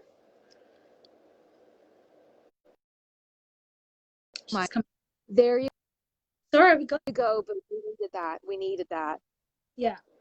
I felt that. We needed that. Because what's happening is our frequencies on this live, we've been going for almost an hour and 40 minutes now. They're so buzzing. Really. And Elia's just come in as well. So I just this because that was so we said. They made me put on Ariella and take off Palladio for some reason. Yep. I think I know why as well, but okay. So I want to speak about this, Jade, because what happened, and you don't mind me saying this, because I feel like when we speak about our own story, it helps everybody connect. So what happened for us is we opened that first and second Stargate, we literally connected with twin flames from, well, so many lifetimes, right? One after another. I mean, some of them lasted like, what, a day? Some lasted a week. Some 3 days, 2 days. Yep. Oh my God. And it was like, they were really, really intense, right? Really intense. And what was happening is, so what we would do is like, we would know, right? Like, Jade, I remember calling you like, can you tell me what's going on? And you're like, well, this is what, and then we could jump into timelines and see what timeline that twin flame connection was connected to. The point I'm making is, when you're at that level, you will attract, if you've got contracts with certain people that you still haven't finished, you know what I mean? So what happened was, and sometimes there's a difference, because guys, the whole thing is happening at astral, in a versus, and then it happens in the physical too. I can't focus. So what happens is, like, sometimes Ilya, for example, I see something with Ilya, and then I send her a message saying, Ilya, you know what? I just felt this. And just she's like, yeah. So the point I'm making is, this is when it gets confusing, because all of us can see, like Jade said, our twin flame is our highest self. That's one perspective. It is us as well, right? So you might see your twin flame with certain eye colors and things like that. I used to see these gray eyes all the time. And when I went to Glastonbury, I saw Chris, who I've been meaning to see from the past last year, and he had the exact same eyes. It doesn't mean he was my twin flame, but it's because that was who I needed to see. You see, to merge with my next lesson that I had to do. He's my soul brother. But the point I'm making is, so Jade is right. You get aspects. So you might all of a sudden feel like really attracted to this person, and you're like, you can't really explain it. And this is one thing we've learned, Jade, haven't we, where we've said to each other, so what happens is, after a period of time, you actually see the trajectory. Like, I know who I'm marrying, Jade knows, like, we know, we actually saw for each other, but you know, so you may have somebody come in between. So we also knew how many people we will be experiencing these intense emotions with, until we actually went with that one person, even though nothing is set in stone and everything can move depending on what I want to create. But we knew. So one thing that we've learned is, let go of all your beliefs around what a twin flame should look like or be like. And I remember, like, one thing that we said to each other is, like, I said to Jade, you know what? Let's just freaking go all in. Isn't it, Jade? We just said we're going to go all in into whatever is being presented to us in this now moment and let go. Like move from here to here. As an indigo, you're always here because you decipher everything through your brain. So it was like move from here to your heart. So, And I'm going to say this. I had the glorious pleasure of having my twin flame be incarnated in 2 bodies at the same time. So that was really fun because it's like I'm in love all over the place and everybody's in love with me all over the place, and none of us really understand it. But what happened is certain aspects of my twin flame were anchored into the lower chakras of this one human and were anchored into the higher chakras of this other human. And the only way that I was able to actually progress beyond that was when both of them, of their own... I lost her. She's going to say both of them on their own accord met her halfway. Don't know where I left off. But the only way I was able to get past that crazy conundrum was because the person with the lower chakras really anchored in of the twin energy, and the higher chakras twin energy, they of their own accord had to let go of all their jealousy, had to let go of all their judgment, had to let go of all their needing to understand and needing to know, and they actually had to converge into one unified field. And then that converged into me as one unified field. So the 3 of us actually converged into one unified field, and then instantaneously my twin appeared in one single body because I had learned the levels and the messages of the convergence, the total convergence, and the no judgment on self, and the no expectations, and the no room for jealousy, and the no room, because we're all aspects of one. And I think this is very, very important because, guys, especially like with what you guys went through as well, like, so this is what I want to speak about. So in the innerverse, when we speak to each other, like Stephen, for example, we're like best friends, and so we're like really, really close friends in the inner verses, and then outside in the physical plane we talk, but we don't really talk to the extent that we do work together when we're working like dragon ride-ins and working with the flame and things like that. So what happens is we work with the highest selves of that person, right? So their physical body, like, so if somebody works with my highest self in the inner verse, and I know my twin flame right now, he does that, my physical body might not be able to catch up with that, you see? So then that discernment comes in. Like, there are times when I know, Jade, certain things you just couldn't tell these people. I mean, we've been quite lucky, and I think a lot of us quite lucky because we manifested these people in our physical realities as well, right? We manifested each other in that aspect. But we also, with that, you had to be like, this is where the whole unconditional love comes in, and I feel like we need to speak about that, Jade. Like, unconditional love, like, that is something that we've had to really learn. I mean, Helia's on here, Kimra's on here, Saxina is on here. Like, we love our soul family. So, like, we have died so many times together. We love them, but we also had to really learn detachment from each other, and like, really hard. Like, as a soul family group, we really had to like really detach, because, didn't we, Jade? Like, we really had to learn detachment, and we had to learn like unconditional love is detachment. Service to one, detachment. You do not you don't attach with anything, and you literally live in that now moment, and you are time. I mean, you converge time, you are nexus, you are void. Jade, can you speak about that detachment? Because we need to speak about detachment here and unconditional love. You know, what is the essence of it? What is it?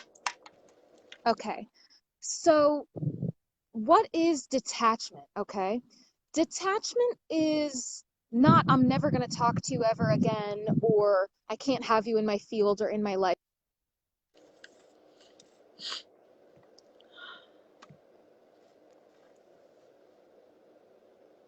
Thank you, guys. We're still here, nearly going to 2 hours. We've still got to anchor the codes.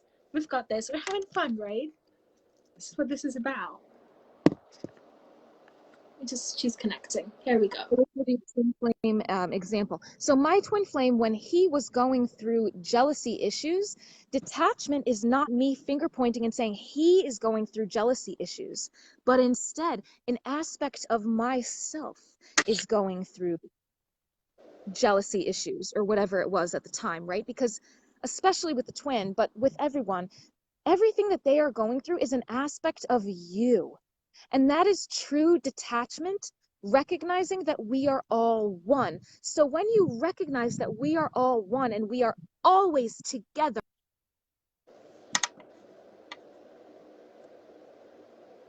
What she's saying is just so imparting. It's probably why it's cutting off. We are all one. And then there becomes no need for external validation because you carry their essence with you wherever you go. Because you are them. They are an aspect of you and you are an aspect of them. And right now I have about like 17 different people's energies inside of me right now, Saman. I mean, Felipe, Felix, Elia, you, Steven, my mom is here, Travis is here, Tony's here. Like I literally have like 17 people inside of my body. Travis, I love you so much. I love you. Michael, Helia, Kimra, Felipe. Kimra, yeah, exactly. Yeah. So it's just like detachment is realizing that we are all one and feeling that and knowing that. And it's not just like a hippie happy phrase like we are all one, Om Shanti Shanti. No, it's like legitimately we are all one. Like his essence is inside of me. Her essence is inside of me. We are all one to the point where I don't even miss them. Because why would I miss them? Because that's only like a tangible construct of like needing to hug them or needing to touch them or needing to get external validation of them. No, I don't even need to speak to them. I know that they love me. And I know that I love them because we are detached, so we don't need to speak. But when we do speak, we're coming from a detached point of view. So we're able to catch up on things and not be so obsessed, like, oh my God, I have to tell someone this. Oh my God, I have to tell. No, there is no need. There becomes less of a need and it becomes more of the cosmic flow of what will be, will be. If she invites me into this, cool, I'm going into it and give it my all when I'm there and be present. And that's detachment. And I love that because, you know, this happens all the time with us. Like, Felipe sent me a message from 2 days ago and I haven't responded to him. Felix did that to me a few days ago. Me and Elia do that. And it's because, like, you understand that it will be what it will be. Like, there is no, like, conditions. Like, oh my God, I've sent you a message. You need to send me a message back. And I've always struggled with that, isn't it, Jade? Like, I've always struggled with, when I was growing up, people were like, well, you never return your calls. I don't want to return the call if I don't want to do anything I don't want to do in this now moment. You shouldn't be doing anything you don't want to do in this now moment. Like, we are not even confining ourselves into these. Yes, because detachment is, yes, boo, exactly correct. Detachment is complete release of all expectations and completely being present. If you feel like texting someone, text them. That's, you're not obsessing over them. That's another story. That's the opposite of detachment. But that's, detachment and unconditional love are essentially the same thing because you hold the love vibration, but there's no expectation. So if you feel like texting them and be like, hey, boo, I love you, you do it, and you don't care what they say back. You don't care because the love is within you, generating and propagating through you both. Absolutely. Doesn't matter what they say back. That's unconditional love. That's detachment. That's being present. That is the unified field. That is what, oh my gosh. I love that. Thank you, darling. I think that was just so beautifully, that is so beautiful because, like, so many of us have got such a different view about what twin flame relationships are, and honestly, it is what you make out of it. It is what you're needing to do. And like you said, you need to work on it yourself, or you'll attract aspects of you that will help you to transmute certain things that you're no longer needing. So that's why they come in that form. And also, you attract people at the vibration that you're emitting. Honestly, this is not from doing it out there. This is from doing it up here. Raise the frequency to whatever you're needing to attract. Everything comes from down here first. Simple. I like that is so important for us to understand. All right, Jada, because we're like going up to 2 hours. I can't believe we've been doing this for 2 hours. We just anchor some codes in. Let's do this. I will open the first triad. I think we need to both open the second triad, and I need you to open the third triad because you spent over 2 hours in Nexus Point the other day, my darling. So I know you can hold that for in the Diamond Stargate. But I feel like we need to get some bliss codes in. Can we get the bliss codes in? Yeah, I wanna just play kalimba right now. They're telling me before we get started, it's actually playtime. Let's see this.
How are you doing? Amazing. How about you? Yeah. I saw all of us, every single person.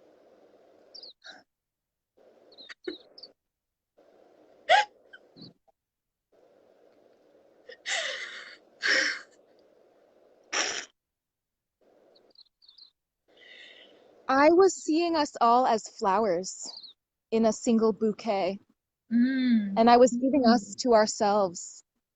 Yes. What is Stephanie saying, Jade? She has some kind of fascination with the crustaceans going on. It's kind of like some Atlantean Lemurian Mu type of technology where when you touch things with your fingertips,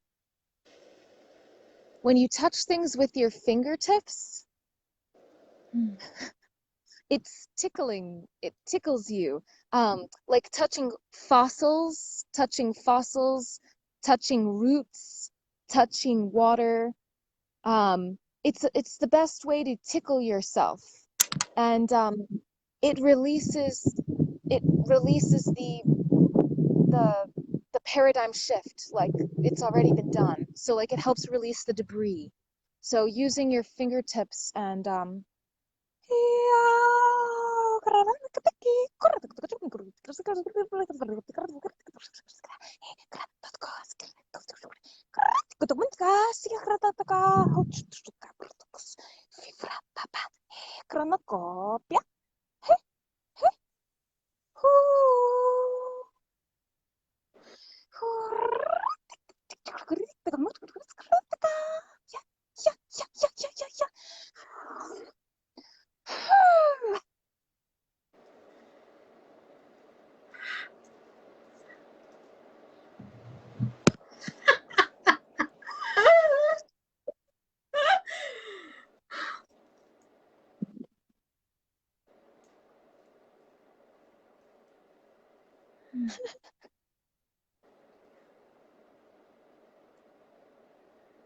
lots of flowers and all the things that you liked when you were a child, and all the things that you used to draw pictures of when you were a child have been given life and are breathing through you, and they tickle those memories back into you.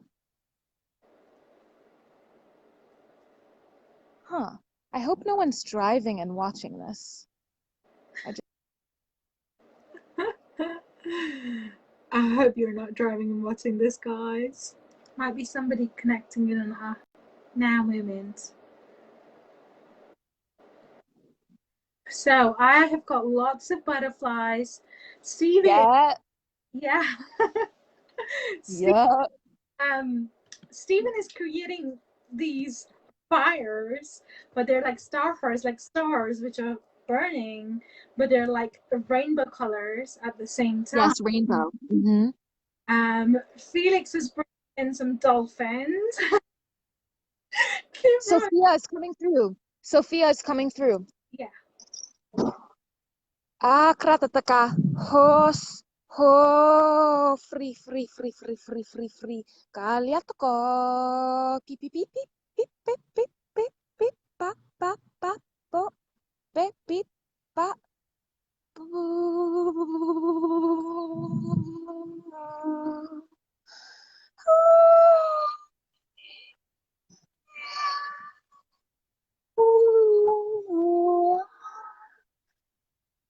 She just said thank you.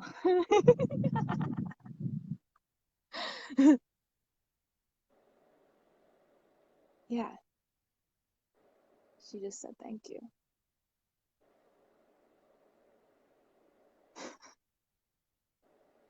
You know what's happened? As we were talking, there's so much anchoring being done from the guides. Like, there isn't a specific message that I'm like, is there a specific message? The Sophia dragons, of course. Like, so much anchoring's being done already. It is, baby. The whole time we've been talking, it's all been happening the whole time. That's why it's not even, it's just, whether people watch it or whether they don't, or whether in linear time it's excessively long, is really redundant. It's made redundant because the work is actually being done the whole time. Something's coming through. With Merlin, and he said no, because the alchemy's already, as we were talking about it, happens, like it's happening. Yeah, the unicorns are feeling liberated as well. Yeah, the Lyrans.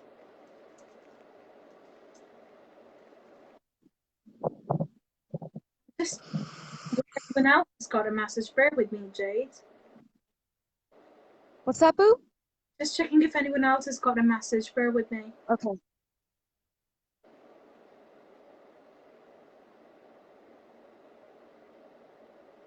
Jade, what is the Martians wanting?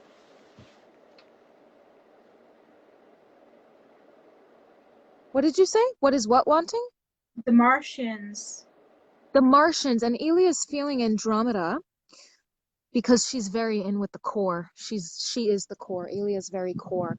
Something's going on with both complete inner Earth and the Martians as well. I think the Martians are coming through with some kind of sour communication that is ready to be alleviated. It's a release. I'm feeling a release energy. Is it?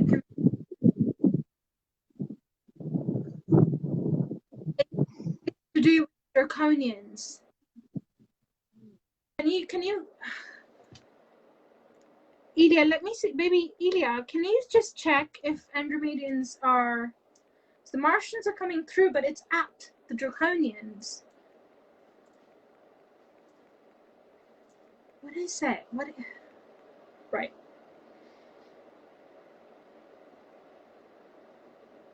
Sorry if I got you.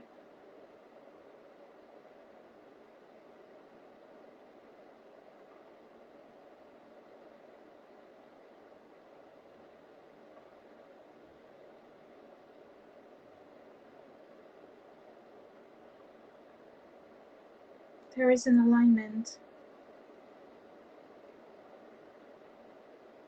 Draconian fragments are being integrated. Yes, but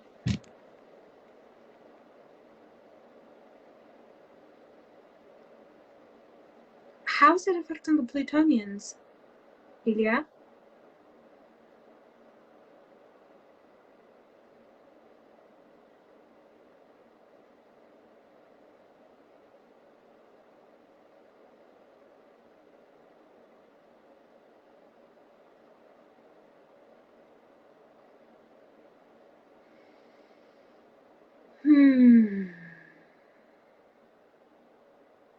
Okay, I need Jade back in here. I think I've got it, Ilya. You're right. There is an alignment.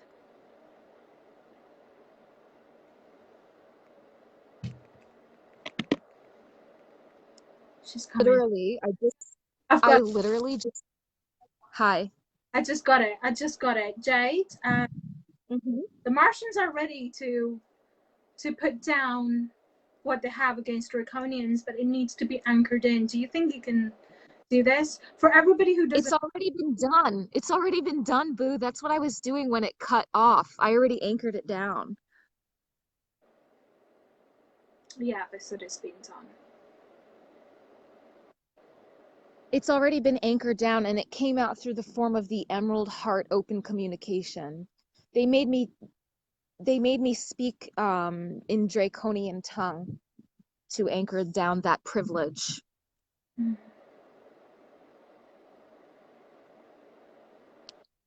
you. Yeah, Ilya's feeling it. God.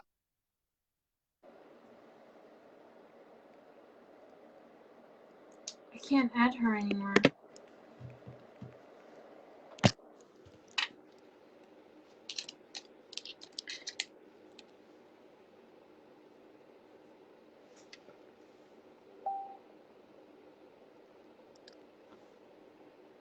Mars explosion waves, yes.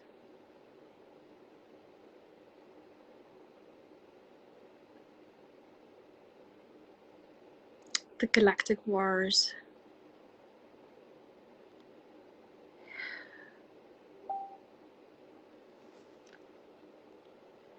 We are high.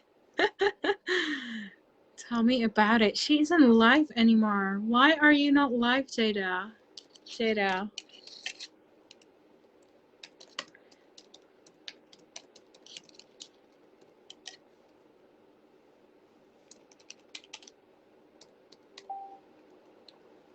She's a dank. She's just typing. That's interesting, Ilya. Of course they were. Okay, let me add her in. Yeah, because the last time they tried to communicate last time too. Not letting me. The Mars War, yes, I just saw that. I saw them. I saw the Martian children. I saw Draconians.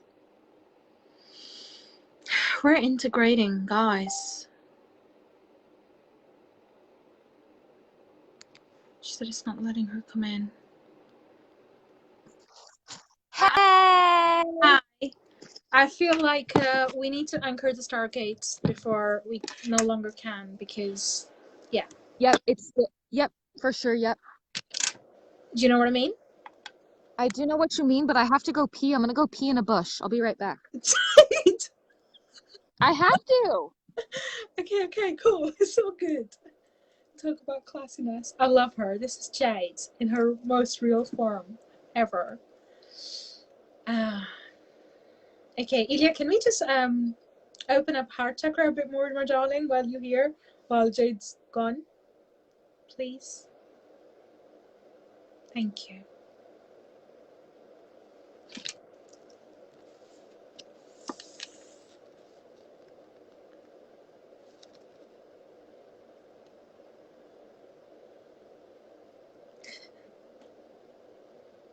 Here we go, Ilya.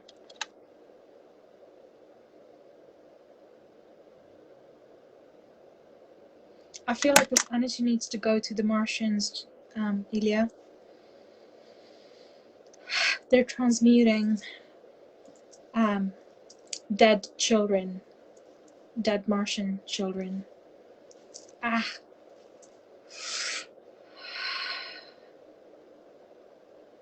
Whoa.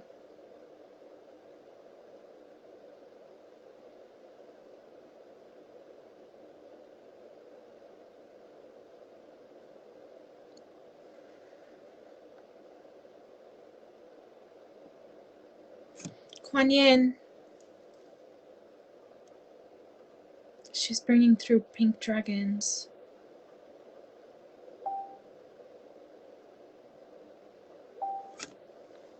Jade needs to add me in. Just grabbed this. Okay, let's do this.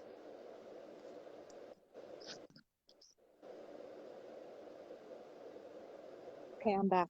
Thank you.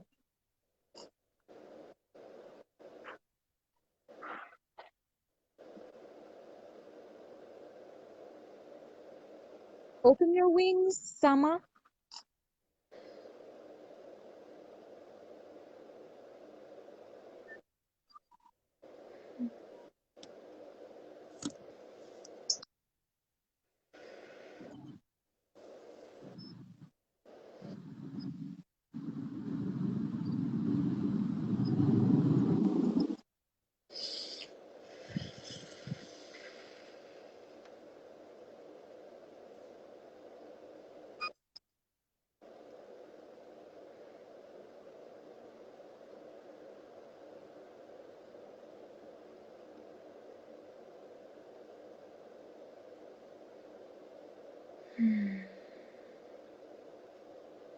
Thank you, Elia.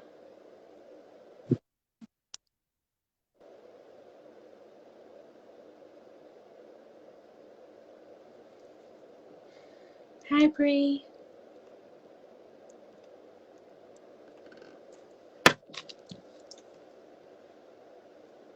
They are free. Yes, Elia. Thank you. Thank you. Thank you. Jade, let's do this, baby. Yeah, boo. Let's go. Celestial. Yes? Yes.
Ready, Jade?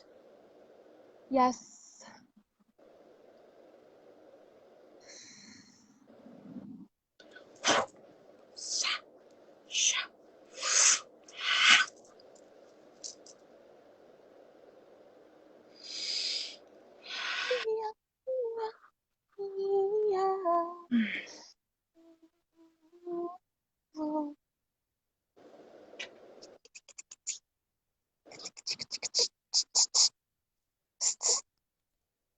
Jade Solar. Yep.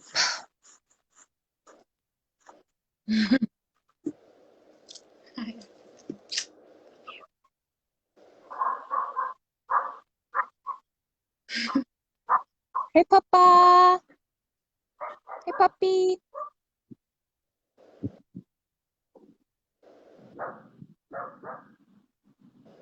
Felipe. Hey.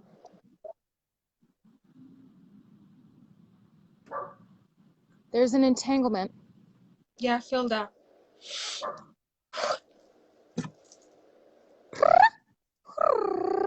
Sita na nato. Sita na nato. Kia. Kia. Kia. Kia. Kia. Okay.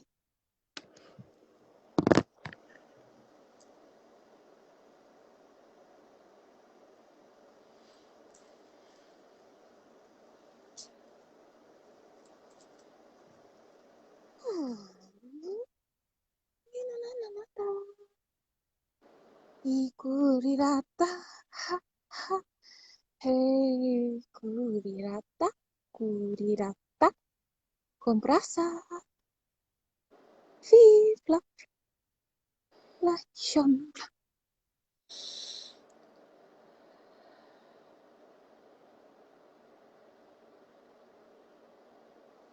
I knew I lost her.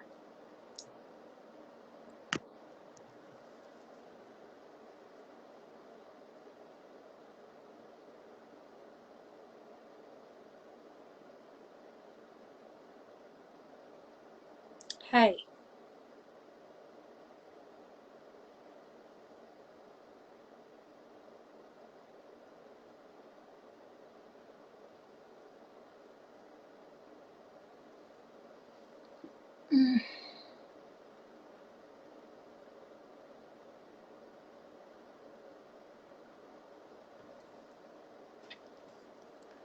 I just love that as she's opening that portal. It's the second triad, guys. It's the central sun, the solar sun, the soul, all suns that it consists of. She's probably doing it now. Yes, she's doing it now.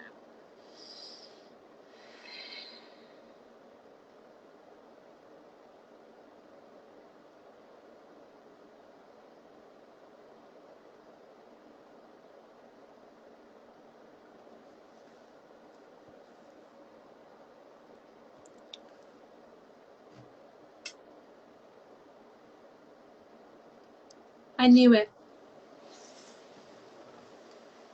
How are we doing? It's already done. We're just allowing for integration right now.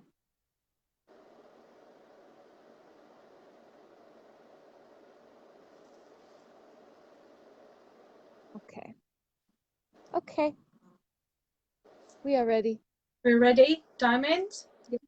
Yeah, we're ready, boo.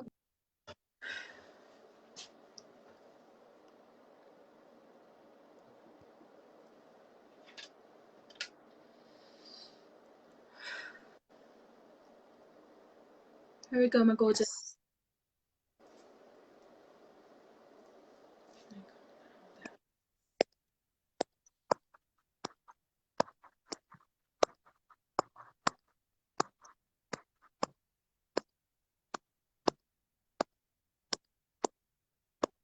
Yes.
She's done it.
Ooh.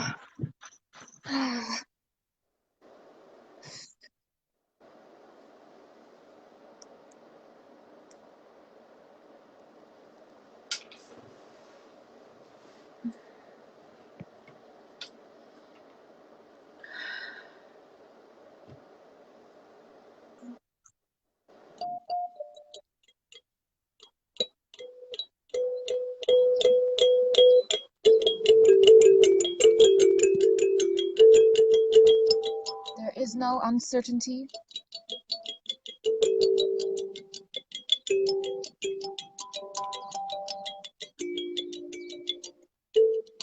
What you see in your mind's eye is yourself.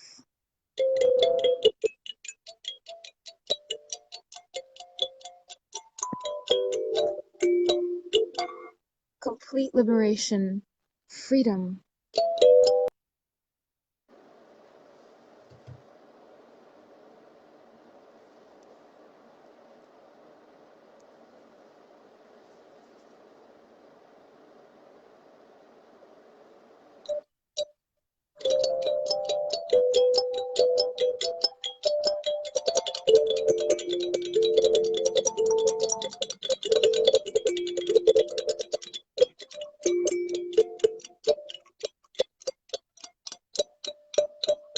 You don't need to rush any aspect of your evolution, children, for we've been waiting for you the entire time within.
No, hika, he sa lum praktikita kazolote, sha, hofranya, ona takadase, me kyokomoto tista.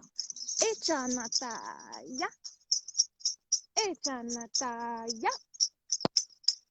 We are all the children. We are all the children. We are so alive, liberated and free, in unity, a plethora of colors, shades, ages, genders, sexual preferences, religious orientations, and despite all of the diversity, we are all one. Oh, yes, oh, ha, ha, ho, ho, ho, ho, la, la, nakaya to, toto, konoko, ina, onanako, ehehe, sita, bonoko, prupotoko. Yeah, yeah, it feels so good. Thank you. It's still alchemizing a bit, but it's because we had a big release collectively, and so now with the higher vibratory field fully aligned and activated, the debris is sifting out. Yes. Everybody participating, please drink water, lots of water today, and salt. Find yourself in salt. Lots of heat activations as well, guys. Temperature rising, down, up, down, up.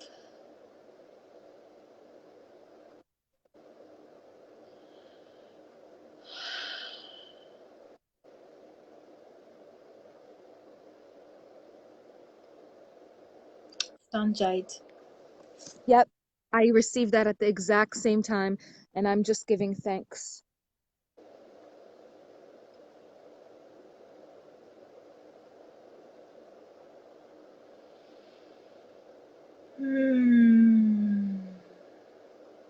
For those of you who play sitar, please play it.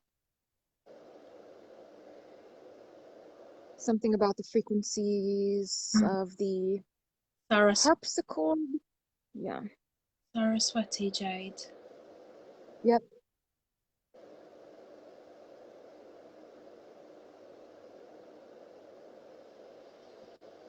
Potatoes.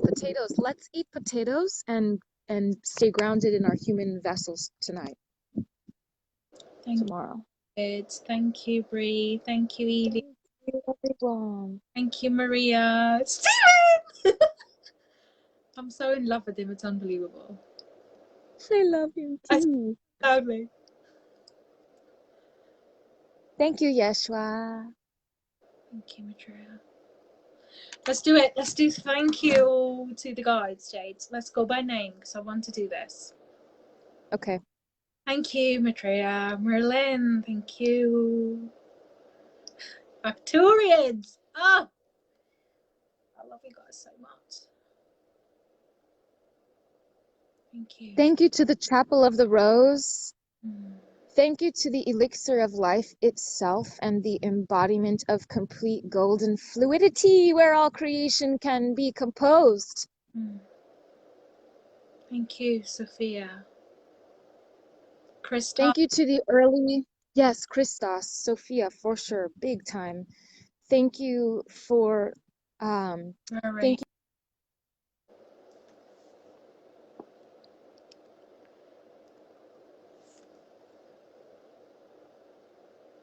Lyrans. Andromedans. Thank you, guys. Martians. Draconians. Abigail, thank you. Felipe, Felix, Michael, Brian, Kimra, Danielle, Sophie,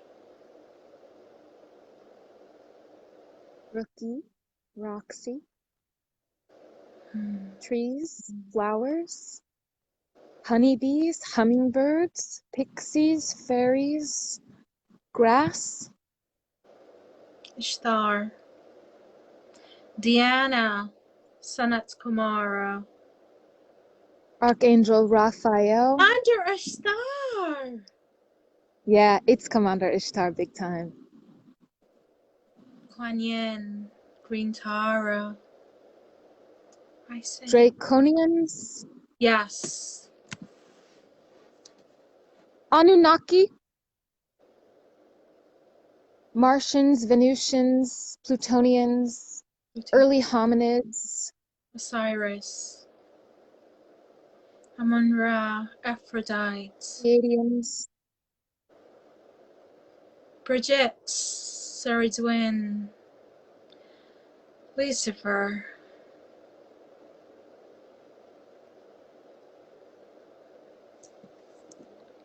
Ariane, of course. Thank you. Julia.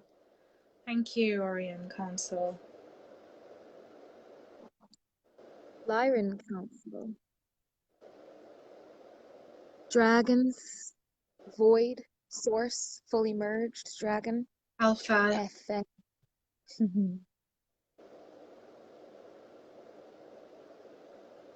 Seraphim, Cherubim, fruit, all of the fruit. seashells, dolphins, Koreans, Atlanteans, Yes, yes, birds, all of the crusty. Syrian sea serpents, pearls,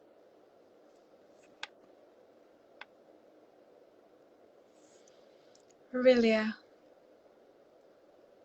Aurora,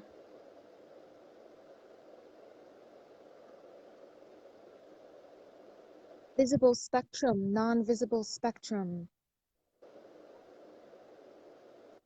Saraswati, Ruby, Saraswati, Sanat Kumara, Uluru, umbilicus of Gaia. Chris, Butterflies. Hathor, yes, Elia, Hathor, Madonna, The ancient Roman Empire. The divine masculine for being so honorable which is and renouncing control.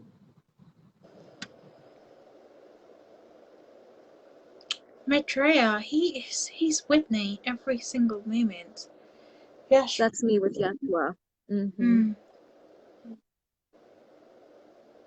Sanat Kumara again. Yeah, me too.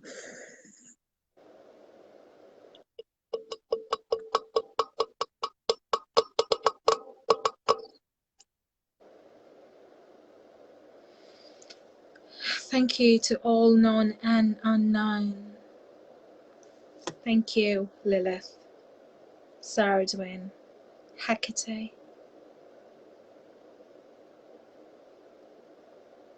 Mary, Joseph, Michael, Mary Mag, Mary Mac, yes. Sarah,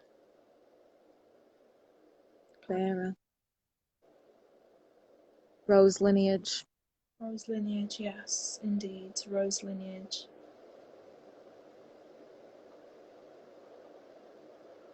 Thank you, guys. Thank you. Jade, the wolves. I lost her.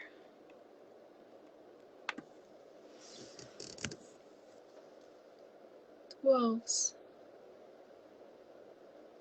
Stags. Hawk. Ruby.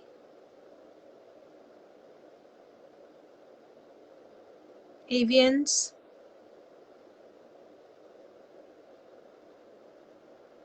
Anubis. Blue ray, magenta ray. Emerald family. Sapphire ray.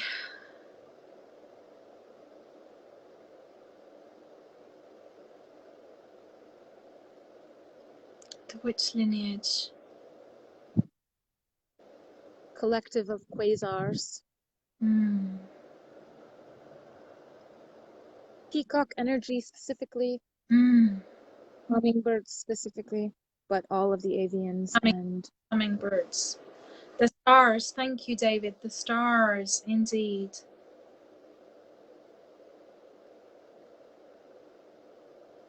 Luna. Luna. Phoenix. Aten. Ursula. Ariana. You ready for this one? Haley. Hannah. Hunter.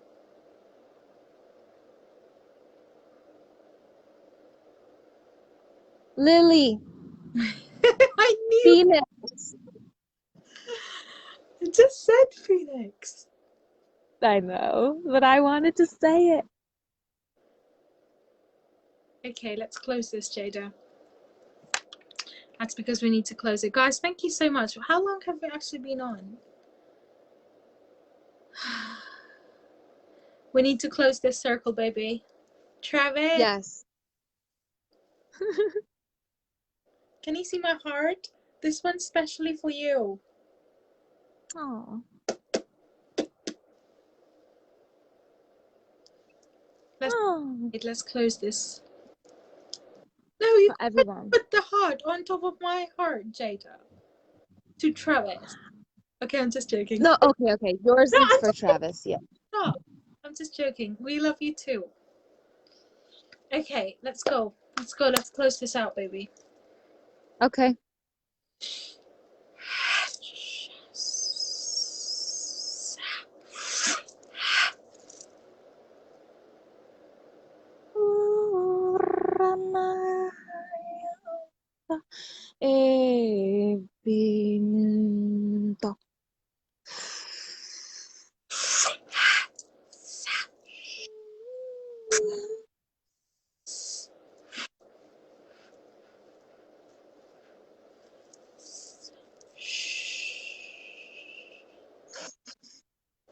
Now release everything. Just bring the energies back into the middle. And now all the elements. Open the space. Jade's energy. And now everything that doesn't surface for me, Jade, and everybody involved in this space. Thank you. Thank you. Thank you. Are you being edgy today? What is going on? Thank you.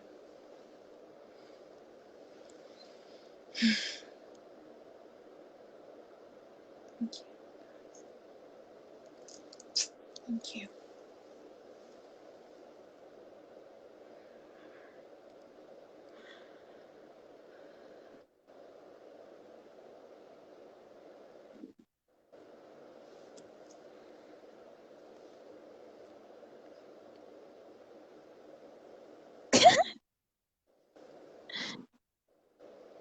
Thank you, Jade. Thank you. Yes. Pinch, pinch, pinch, pinch, pinch.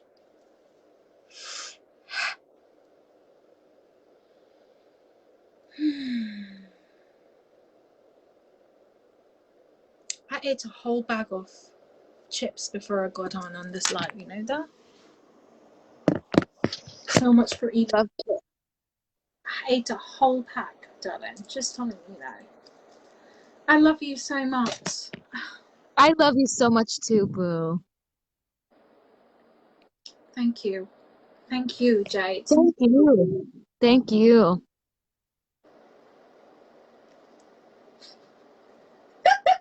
You make me go giddy. I love you. Thank you so much, guys, for connecting with us in this space. We honor you. I think my thing, look at my screen. Look, it's giving you hearts nonstop, and I'm not even pressing the button. Do you see how my thing is giving us hearts nonstop? That's not you. That's Travis giving us hearts nonstop. Oh, is it? It's. I'm like, this is too many hearts. It looks like my thing is like messed up. It looks like it's glitching.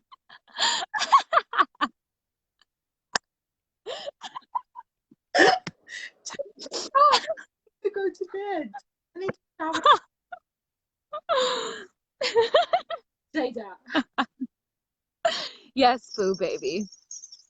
I love you so much, beautiful thing. Thank you for holding this space with me as one. Thank you to everybody involved. We know it was long, so catch whatever glimpses you can. DM us. Find us on Instagram and Facebook. I'm going to upload this to YouTube for sure. And then, thank you, Hyacinth. And then, now my brain got just shout out to us, contact us whenever you'd like, ask us questions, get involved.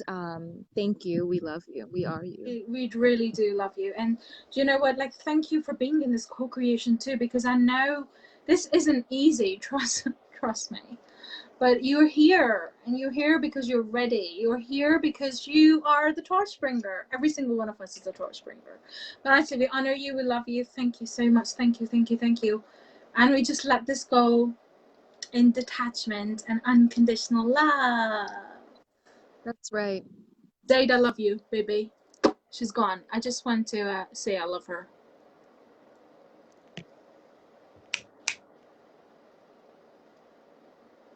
Jade, I love you. I just want to say, can you marry me? I love you.